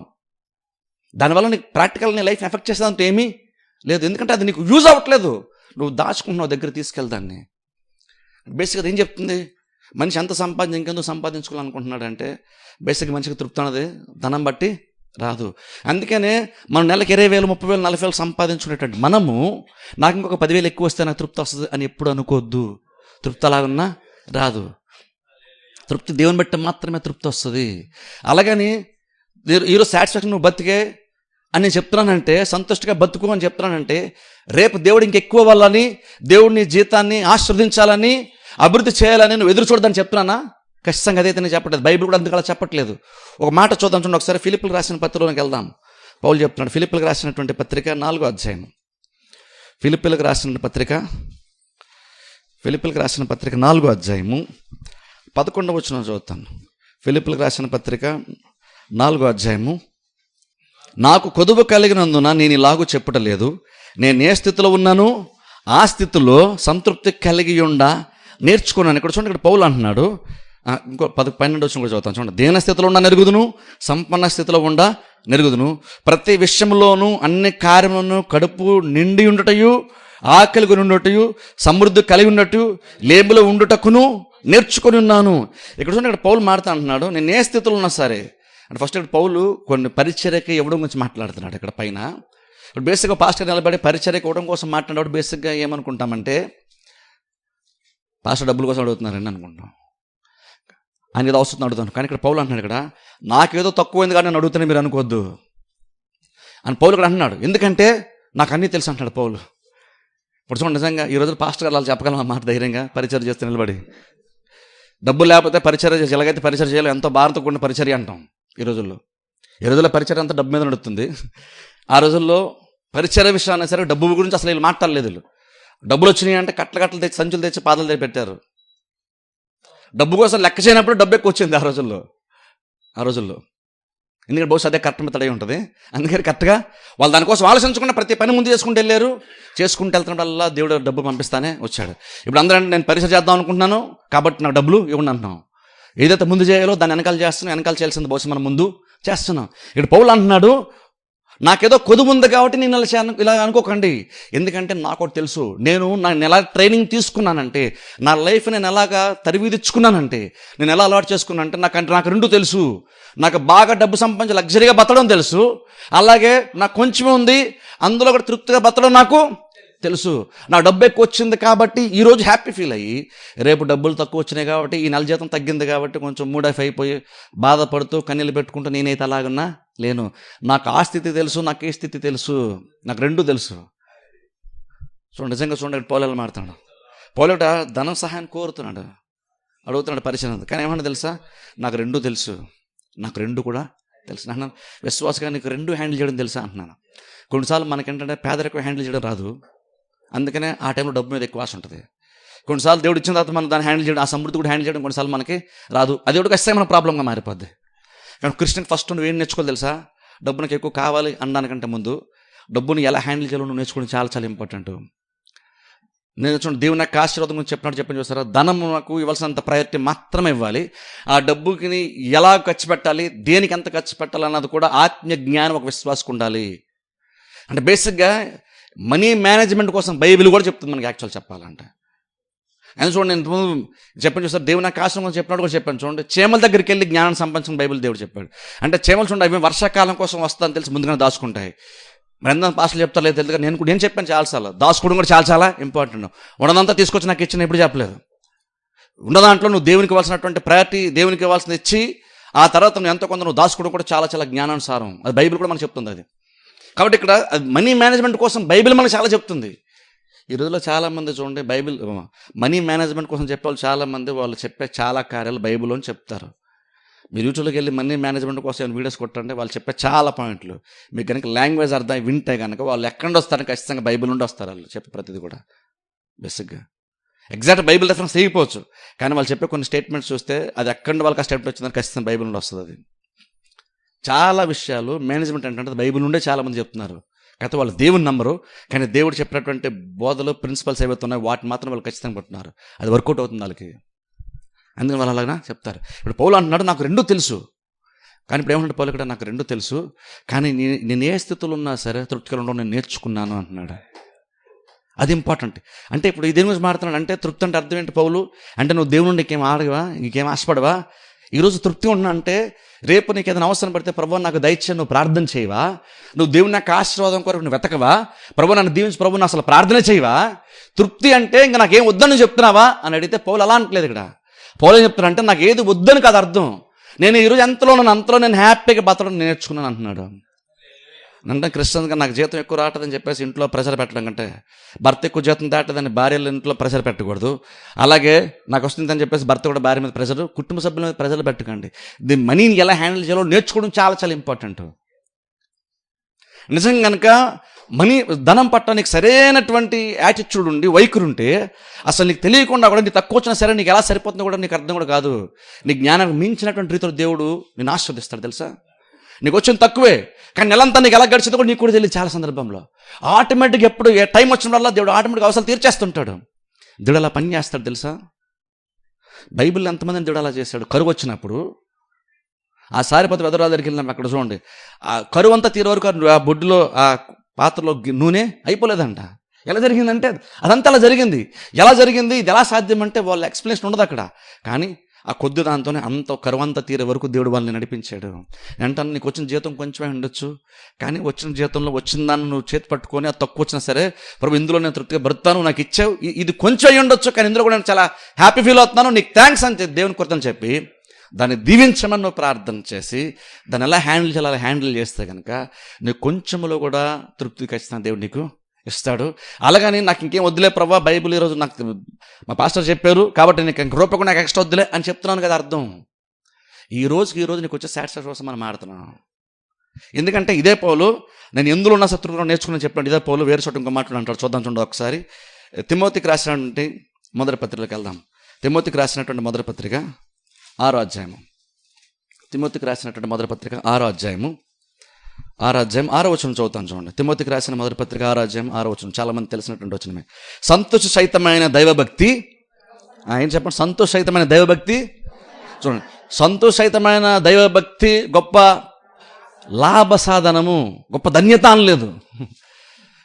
సంతోషసహితమైన దైవభక్తి గొప్ప ధన్యత అని అనుకోండి, నువ్వు తృప్తిగా ఉండదు గొప్ప ధన్యత అని అనుకొని లోపల ఇబ్బంది ఉన్నా సరే అది ధన్యత అనుకొని గట్టిగా బిగించుకొని అలా బతికేయలేదు రకంగా.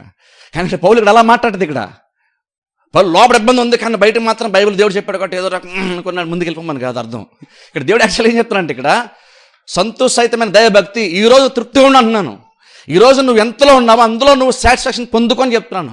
ఎందుకో తెలుసా, నువ్వు అక్కడితో ఉండిపోయి ఇంక రూపాయి నువ్వు ఎక్స్పెక్ట్ చేయొద్దు. నువ్వు దేవుడిని అడగద్దు, పైకి రావడం కోసం ఆలోచించొద్దు, ప్రోగ్రెస్ కోసం నువ్వు ఆలోచించొద్దు, ఇంక్రిమెంట్ కోసం ఆలోచించొద్దని చెప్పట్లేదు. తృప్తిగా ఉండమని చెప్తున్నాడు. ఎందుకు చెప్తాను అంటే పర్పస్ ఏంటి? తృప్తిగా ఉండమని చెప్తున్నప్పుడు దేవుడైనా సరే పర్పస్ ఏంటంటే ఈరోజు నీకు తృప్తే రేపు నీకు లాభాన్ని తీసుకొస్తుంది. తృప్తి అని మనం బైబిల్ చెప్తున్నప్పుడు నువ్వు ఇంకా ఏది అపేక్షించొద్దు, ఏది నువ్వు అడగద్దు, రూపాయి ఎక్కువ అది డెవలప్ అవ్వాలని నువ్వు ఆలోచించదని కాదు.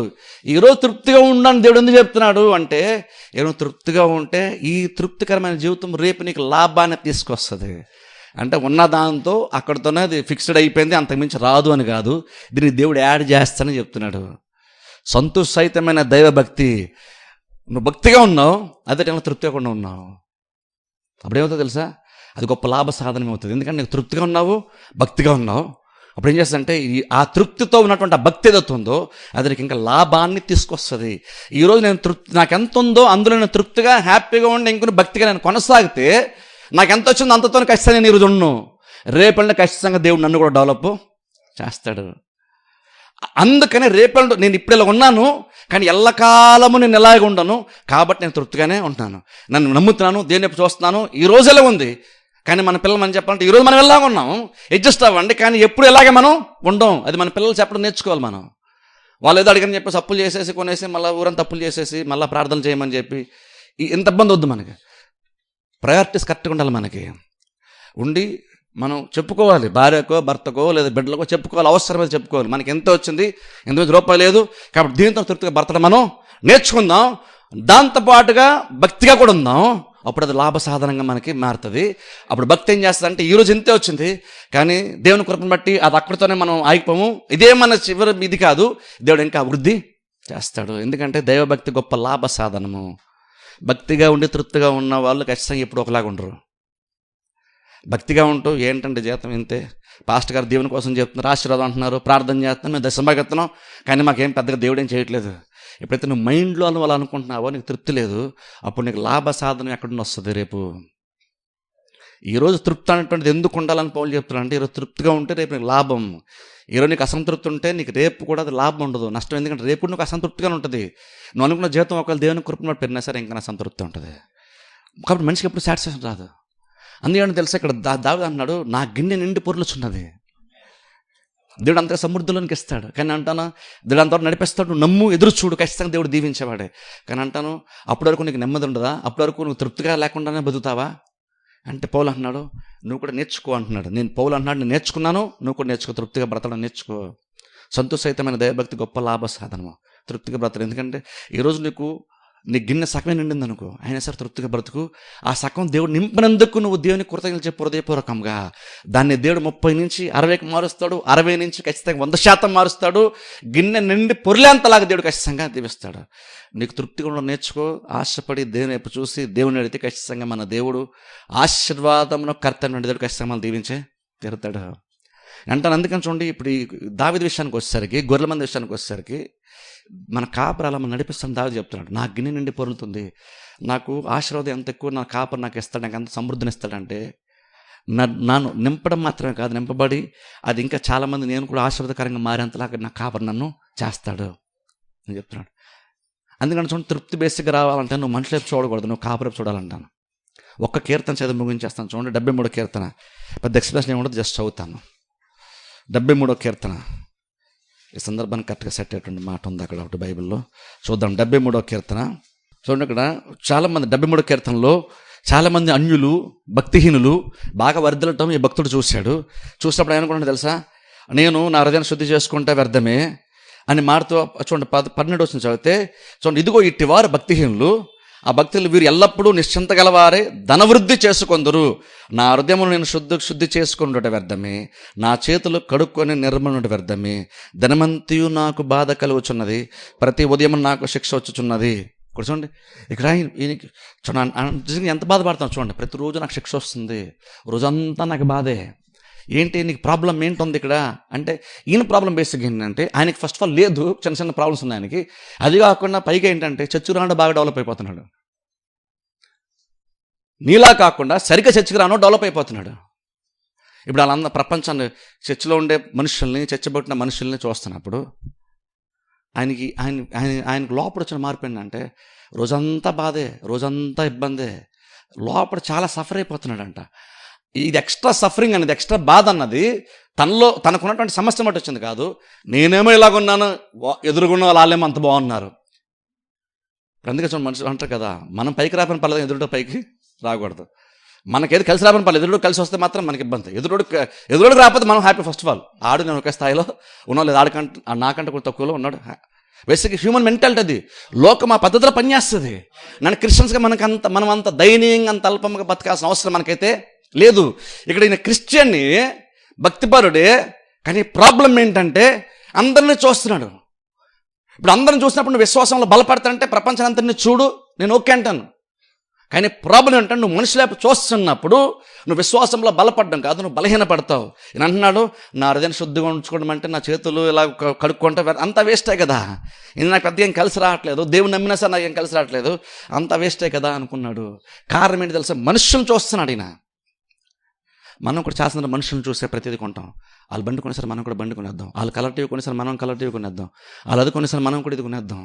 చాలామంది క్రిస్టియన్స్ మంచి వాళ్ళే, కానీ ఈ రకమైన అన్హెల్తీ కాంపిటీషన్కి వచ్చేసి, అనవసరం ఏంటంటే ఈ పోటీ తత్వానికి వచ్చేసి, వాళ్ళు కొంది మనకు లేకపోతే బాగోదేమో, సొసైటీలో గౌరవం ఉండదాం అనుకొని లేని పని అన్నీ అప్పులు చేసి, మరి ఇప్పుడు అందులో ఏమిటి వస్తుంది కదా ఈ మధ్యన, క్రెడిట్ కార్డులు ఏమైనా వస్తున్నాయి కదా, ఇవన్నీ పెట్టేసుకొని అనవసరం ఏంటంటే అన్నీ చేసేసుకొని తర్వాత అంత ఎక్కడ ఒత్తిడికి గురైపోతాం మనం.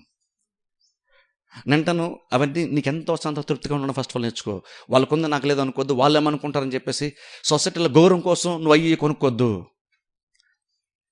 ఒకవేళ నువ్వు నాకు బండి ఉంటే గౌరవం ఉంటుంది, కారు ఉంటే గౌరవం ఉంటుంది, ఇంట్లో ఏసీ ఉంటే గౌరవం ఉంటుంది, నాకు ఇది ఉంటే గౌరవం ఉంటుంది అని అనుకున్నావంటే నేను చెప్తున్నాను, ఒక నువ్వు కొనుక్కుందా నీకు గౌరవం వచ్చుందంటే అది నీకు వచ్చిన గౌరవం కాదు, నీకున్న వస్తువులకు వచ్చినటువంటి గౌరవం. అది నీకు వచ్చిన గౌరవం కాదు.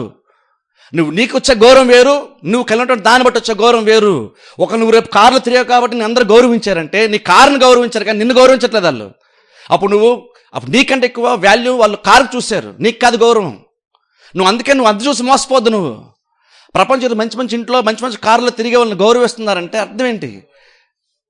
ఇప్పుడు నేను బండి మోస్తే ఒకలాగా, నేను కారులో వస్తే ఒకలాగా నువ్వు నన్ను గౌరవించావంటే నువ్వు నన్ను గౌరవించలేదు. యాక్చువల్గా నాకు ఏదైతే వస్తువులు ఉన్నాయో నువ్వు వస్తువును గౌరవిస్తున్నావు కానీ నన్ను కాదు. ప్రపంచంలో నడుస్తుంది. అందుకనే వస్తువుల కోసం మీరు ప్రాకులాడకండి. ఎంతలో ఉన్నాం అందులో జ్ఞానంగా తృప్తిగా బ్రతకడం మనం నేర్చుకోవాలి. అందుకంటే మనుషులు ఎప్పుడైతే ఎక్కువగా చూడడం స్టార్ట్ చేస్తామో ఖచ్చితంగా నువ్వు మిస్టేక్ చేసేస్తావు. ఖచ్చితంగా ఎంత ఎక్కువ చూస్తావు నీకు అంత బాధ ఎక్కువైపోద్ది. ఎంత బాధ ఎక్కువైపోద్ది నీకు అంత అసంతృప్తి వచ్చేస్తుంది. అప్పుడు దేవుడు ఉండి కూడా నువ్వు చాలా బాధపడుతూ ఉంటావు. దినమంతా బాధే నీకు మనుషులు చూడడం వల్ల. వాళ్ళకి ఒకటి వచ్చిందో నాకు రాలేదంటే మనం ఎప్పుడు ఇంట్లో బహుశా భార్య ప్రెషర్ పెట్టడం లేదా భర్త ప్రెషర్ పెట్టడం ఇవన్నీ చేసినప్పుడు ఇంట్లో మొత్తం ప్రెషర్, ఇంట్లో మొత్తం డిస్టర్బెన్సే, నెమ్మది లేకుండా తృప్తి లేకుండా బతుకుతూ ఉంటాం మనం. అంతగా మనం డబ్బులు వెచ్చించి అవసరమైన వాటిని తగ్గించుకుని అనవసరమైన వాటి కోసం ఎక్కువ డబ్బులు మనం ఖర్చు పెట్టకూడదు. అందుకే భక్తులు అన్నాడు, పౌలు అన్నాడు, తృప్తిగా నేను బతకడం నేర్చుకున్నాను. నాకు జీతం ఎక్కువ వచ్చినా ఎలా బతకాలో తెలుసు, జీతం తక్కువ వచ్చినా ఎలా బతకాలో తెలుసు. అంటే అలా ఈ రోజుల్లో ఎవరన్నా క్రిస్టియన్ సాక్ష్యం చెప్పగలరా? ఒక క్రిస్టియన్ ఎంప్లాయీ అలా సాక్ష్యం చెప్పగలరా? నాకు జీతం ఎంత వచ్చినా సరే నేను హ్యాపీగా బతకగలను అని చెప్పగలను సాక్ష్యం. అది మనిషి యొక్క క్యాపబిలిటీని బట్టి వచ్చేది కాదు, మనిషి యొక్క సామర్థ్యాన్ని బట్టి వచ్చేది కాదు, అది భక్తిని బట్టి వచ్చేటువంటి విషయం నేను చెప్తున్నాను. ఇక్కడ ఎలా చూస్తున్నాడు కాబట్టి ప్రతిరోజు బాధగా ఉంది, ప్రతిరోజు ఉదయాన్నే లేచిన దగ్గర అదే బాధ అయిపోతుంది పాపం. కానీ ఈయన చేసిన మంచి పని అంటే తెలుసా? దాని గురించి విశారర్థం అని చర్చి దగ్గరకు వచ్చాడు మనిషి. అంటాడు దీని గురించి తెలుసుకుందాం అని చెప్పేసి నేను దేవుని దగ్గరకు వచ్చాను అంటాడు. అక్కడ టైం దగ్గర చదవట్లేదు, మీరు ఇంటికెళ్ళి చదువుకోండి. చర్చికి వచ్చిన తర్వాత చర్చిలోకి వచ్చినప్పుడు బహుశా దేవుడు ఆయనతో మాట్లాడి దర్శించినప్పుడు అర్థమైంది. అప్పుడు అనుకున్నాడు, చివరికి వస్తారు ఏమంటే తెలుసా? 23 వచనం చదువుతాను చూడండి. 23 వచనం, అయినను నేను ఎల్లప్పుడూ నీ యొద్దనున్నాను, నా కుడి చెయ్యి నీవు పట్టుకొని ఉన్నావు, నీ ఆలోచన చేత నన్ను నడిపించుచున్నావు, తరువాత మహిమలో నీవు నన్ను చేర్చుకుందవు, ఆకాశమందు నీవు తప్ప నాకెవరున్నారు, నీవు నాకుండగా లోకంలో ఏది నాకు అవసరం లేదు. 28 వచనం, నాకైతే దేవుణ్ణి పొందుట ధన్యకరము. చూసారా, నాకైతే వాళ్ళు అందరూ నిశ్చింతగా ఉంటున్నారు, నేనేంటి ఇలా సఫర్ అవుతున్నాను అన్న పాయింట్లో స్టార్ట్ చేసిన వ్యక్తి చర్చకు వచ్చి దేవుని దగ్గరకు వచ్చి దాని గురించి విచారిద్దాం. నేను ఇంత బాధపడుతున్నాను కదా, అసలు బాధ కారణం ఏంటని. అంత బాధ, దినమంతా బాధ, ప్రతిరోజు ఉదయమే బాధ అయినా సరే ఈయన చేసిన ఒక మంచి పని ఏంటంటే మనుషులందరినీ చూస్తూ ఉన్నాడు. కానీ ఆధారం వచ్చిన చర్చకు వచ్చాడు. చర్చకు వచ్చినప్పుడు దేవుడు ఆయన్ని దర్శించాడు, మాట్లాడాడు. అప్పుడు అర్థమైంది, ఆ వస్తువులు ఉంటాయి, అయ్యి ఉంటాయి, ఇవి ఉంటే తృప్తి కాదు. నువ్వు కలిగి ఉన్నాను చూసావు, నేను కలిగి చూస్తాను, అయితే గొప్ప ధన్యత. నాకు ఇంకేది అవసరమే లేదు. సరే, అంత రోజంతా బాధ నా దగ్గర నుండి టక్కన చర్చకొచ్చాడు, ధ్యానించాడు, టక్కన తృప్తి వచ్చేసింది. అవసరాలు తీరిపోయి వచ్చిన తృప్తా కాదు, ఇంకా అలాగే పరిస్థితి అలాగే ఉన్నాయి, కానీ తృప్తి వచ్చింది. ఆ తృప్తి కోసం మాడుతున్నాను. అలాగే నువ్వు ఏది ఆశించొద్దో దేవుడు ఏం చేయడం అంటలేదు. ఖచ్చితంగా దేవుడు ఖచ్చితంగా మనల్ని దీవించే తీరుతాడు. ఒకసారి మనందరం ఇక్కడ ఉన్న ప్రతి వారు వెనక్కి ఆలోచించుకోండి. మనం 2-3 years బ్యాక్ అంటే ఈరోజు మనం బెటర్గా లేమా? ఒక లేవని ఎవరిని చెప్తున్నా అంటాను, బహుశా నీ ప్రయారిటీస్ కరెక్ట్గా లేవంటాను నేనైతే. ఎందుకంటే దేవుడు అంత అపనమ్మకమైనటువంటి వాడైతే కాదు. నేను అప్పుడు ఎలాగో ఇప్పుడు అలాగే ఉన్నానండి.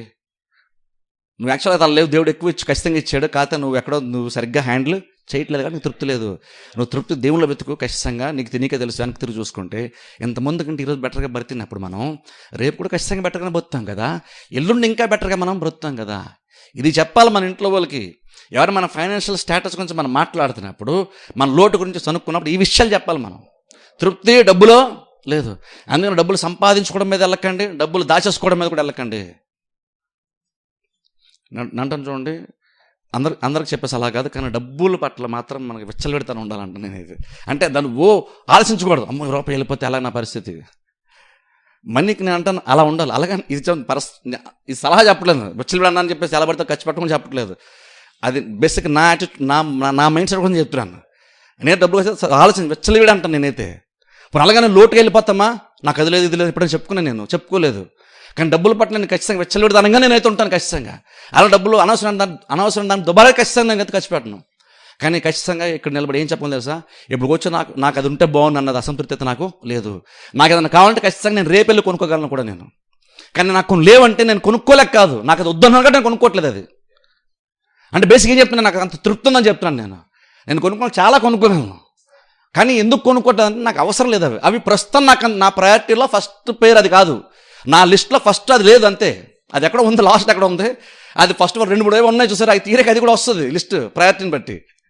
కానీ దీన్ని ఫస్ట్ మనం పెట్టుకోలేదు కాబట్టి అందుకనే తృప్తి ఉంది మనకి ఈరోజు. అందుకని హ్యాపీగా పోతాం, ఇబ్బంది ఏమి మనం ఫీల్ అవ్వం. అంటాను అలాగే దేవుడు మనల్ని నడిపించడానికి ఇష్టపడుతున్నాడు. దేవుడు ఎంతగా మనకు ప్రొవైడ్ చేస్తాడో, ఆయన ఎంతగా మన అవసరాలు తీరుస్తాడో దేవుడు స్పష్టంగా నేను కనపరుచుకుందాం అనుకుంటున్నాడు. అంటాను దేవునికి అవకాశం ఇవ్వు. నువ్వు సనుక్కోవడం మానేసి, మనుషుల వైపు చూడడం మానేసి, అంటాను దేవుని వైపు చూడడం స్టార్ట్ చేయి. ఇప్పటికిప్పుడు తృప్తి కొనడం నేర్చుకోండి. జీవితం ఎంత వచ్చినా సరే దాన్ని ఎలాగ అవసరాలు తీర్చుకోవాలో ఆలోచించు. అనవసరం ఏంటంటే వాటి వెనకాల పరిగెట్టి ఉన్నదాన్ని పాడు చేసుకోవద్దు, అశాంతి కోల్పోవద్దు, నెమ్మది కోల్పోవద్దు, డిస్టర్బ్ చేసుకోవద్దు. ఉన్నదాన్ని తృప్తిగా బ్రతడం నేర్చుకొని, ఉన్నదాంట్లో ప్రభు ఈరోజు తక్కువ ఉంది, నాకు ఎలా సరిపోదో తెలీదు, కానీ దీన్ని దీవించి నిరంతర ప్రతిఫలం దయచే ప్రభు అని నువ్వు నిజంగా ప్రార్థన చేసుకొని దేవుని చూస్తే దేవుడు కాపరుగా ఉండి ఖచ్చితంగా ప్రతి అవసరం దేవుడు తీరుస్తాడు. అందుకని తృప్తిగా బ్రతడం నేర్చుకో. ఒకవేళ కనుక అందరిలాగా ఉన్నంత నీకు లేకపోయినా సరే ఈరోజు నువ్వు నీ కుటుంబం తృప్తిగా బ్రతడం నేర్చుకోండి. ఎవరికన్నా భార్య కానీ భర్త కానీ పిల్లలు కానీ డిస్కరేజ్ ఫీల్ అయినప్పుడు ఎంకరేజ్ చేయండి. మనం ఈ రోజు ఎలా ఉన్నాం కానీ ఎప్పుడు మనం ఎలాగనే ఉండం అని మనకంటే పైకి వస్తుంటే వాళ్ళని చూసి అసూయపడి సనుక్కోవడమో లేదంటే వేరేగా ఆలోచించడం శరీర సంబంధంగా కాకుండా దేని వైపు కనులెత్తి చూడగలిగితే దేవుడు అందరినీ ఆస్వాదిస్తాడు. అందుకని తృప్తిగా బ్రతడం మనం కూడా నేర్చుకోవాలి. అలా ఉన్నప్పుడు పాయింట్ వస్తే ఖచ్చితంగా దేవుడు నీ గిన్నెను కూడా నింపుతాడు, నీ గిన్నె కూడా పొంగి పొర్లేంతలాగా దేవుడు ఖచ్చితంగా చేస్తాడు. అది నమ్మండి, అది నమ్మండి. నేను నిజంగా నమ్ముతాను కూడా చెప్తున్నాను. నేను అది ఊరిని వాక్యం చెప్పాలి కూడా చెప్పట్లేదు. వాక్యం చెప్పడం కోసం ఎక్కువ నేను దీన్ని ఎక్స్ప్లెయిన్ చేయాల్సిన అవసరం లేదు. ఎంతమంది ఎక్స్ప్లెయిన్ చేస్తానండి. ఇది నిజంగా దేవుడు చేస్తాడు. నమ్మితే దేవుడు ఎంత గొప్పగా నేను నడిపించగలుగుతాడో, నీకు తెలియకుండా కూడా నీ అవసరం ఎలా తీరిపోతున్నాయో దేవుడు చేసి చూపిస్తాడు నీకు. ఆశీర్వాదం అంటే ఎంత వాస్తవమో, లేదా ఫైనాన్షియల్ బ్లెస్సింగ్ అనేటువంటిది ఆర్థికపరమైన ఆశీర్వాదం అంటే ఎంత వాస్తవమో దేవుడు ఖచ్చితంగా నీ పట్ల కనపరిచి చూపిస్తాడు, ప్రూవ్ చేస్తాడు దేవుడు. ఆశీర్వాదం ఉంటే, ఆశీర్వాదం పనిచేస్తే లైఫ్ ఎలా మారుతుందో దేవుడు చూపిస్తాడు. అందుకంటే చూడండి, అప్పటివరకు నువ్వు మనుషులైపు చూడడం మానేసి వాళ్ళు మంచి బట్టలు వేసుకుని నేను మంచి బట్టలు వేసుకోలేదు, వాళ్ళు మంచి ఇంట్లో ఉన్నారు నేను మంచి ఇంట్లో లేను అనొద్దు. ఎవరు మంచిగా పైకి వస్తే హ్యాపీ ఫీల్ అవ్వండి. ఎందుకంటే నువ్వు అదే దేవుని నమ్మావు, వాళ్ళని ఆశీర్వదించండి, ఖచ్చితంగా నన్ను కూడా దేవుడు దీవిస్తాడు కదా. నేనైతే ఎవరన్నా పైకి వచ్చి నేను చాలా హ్యాపీ ఫీల్ అవుతాను. ఎందుకంటే వాళ్ళు పైకి వచ్చిన ఖచ్చితంగా మనం కూడా రేపు మనం కూడా పైకి వస్తాం. దానికి ప్రాక్టికల్ ఎగ్జాంపుల్ దేవుడు మన ముందు పెట్టాడు. ఎవరో బైబిల్ ఎప్పుడో ప్రాచీన కాలం అబ్రహాం ఇస్సాకని కాకుండా ప్రాక్టికల్ మన ముందు పెట్టాడు.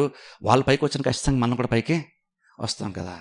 అలాగని ఈరోజు తృప్తిగా ఉండి భక్తిగా కొనసాగితే కనుక ఖచ్చితంగా గ్యారంటీ నేను చెప్తున్నాను, నోట్ చేసుకోండి. ఈరోజు మీరు ఎలాగైతే ఉన్నారు ఎప్పుడు అలాగనే ఉండరు. తృప్తి భక్తి రెండు ఉంటే ఎప్పుడు ఇలా ఉన్నారు ఎప్పుడు అలాగే ఉండరు.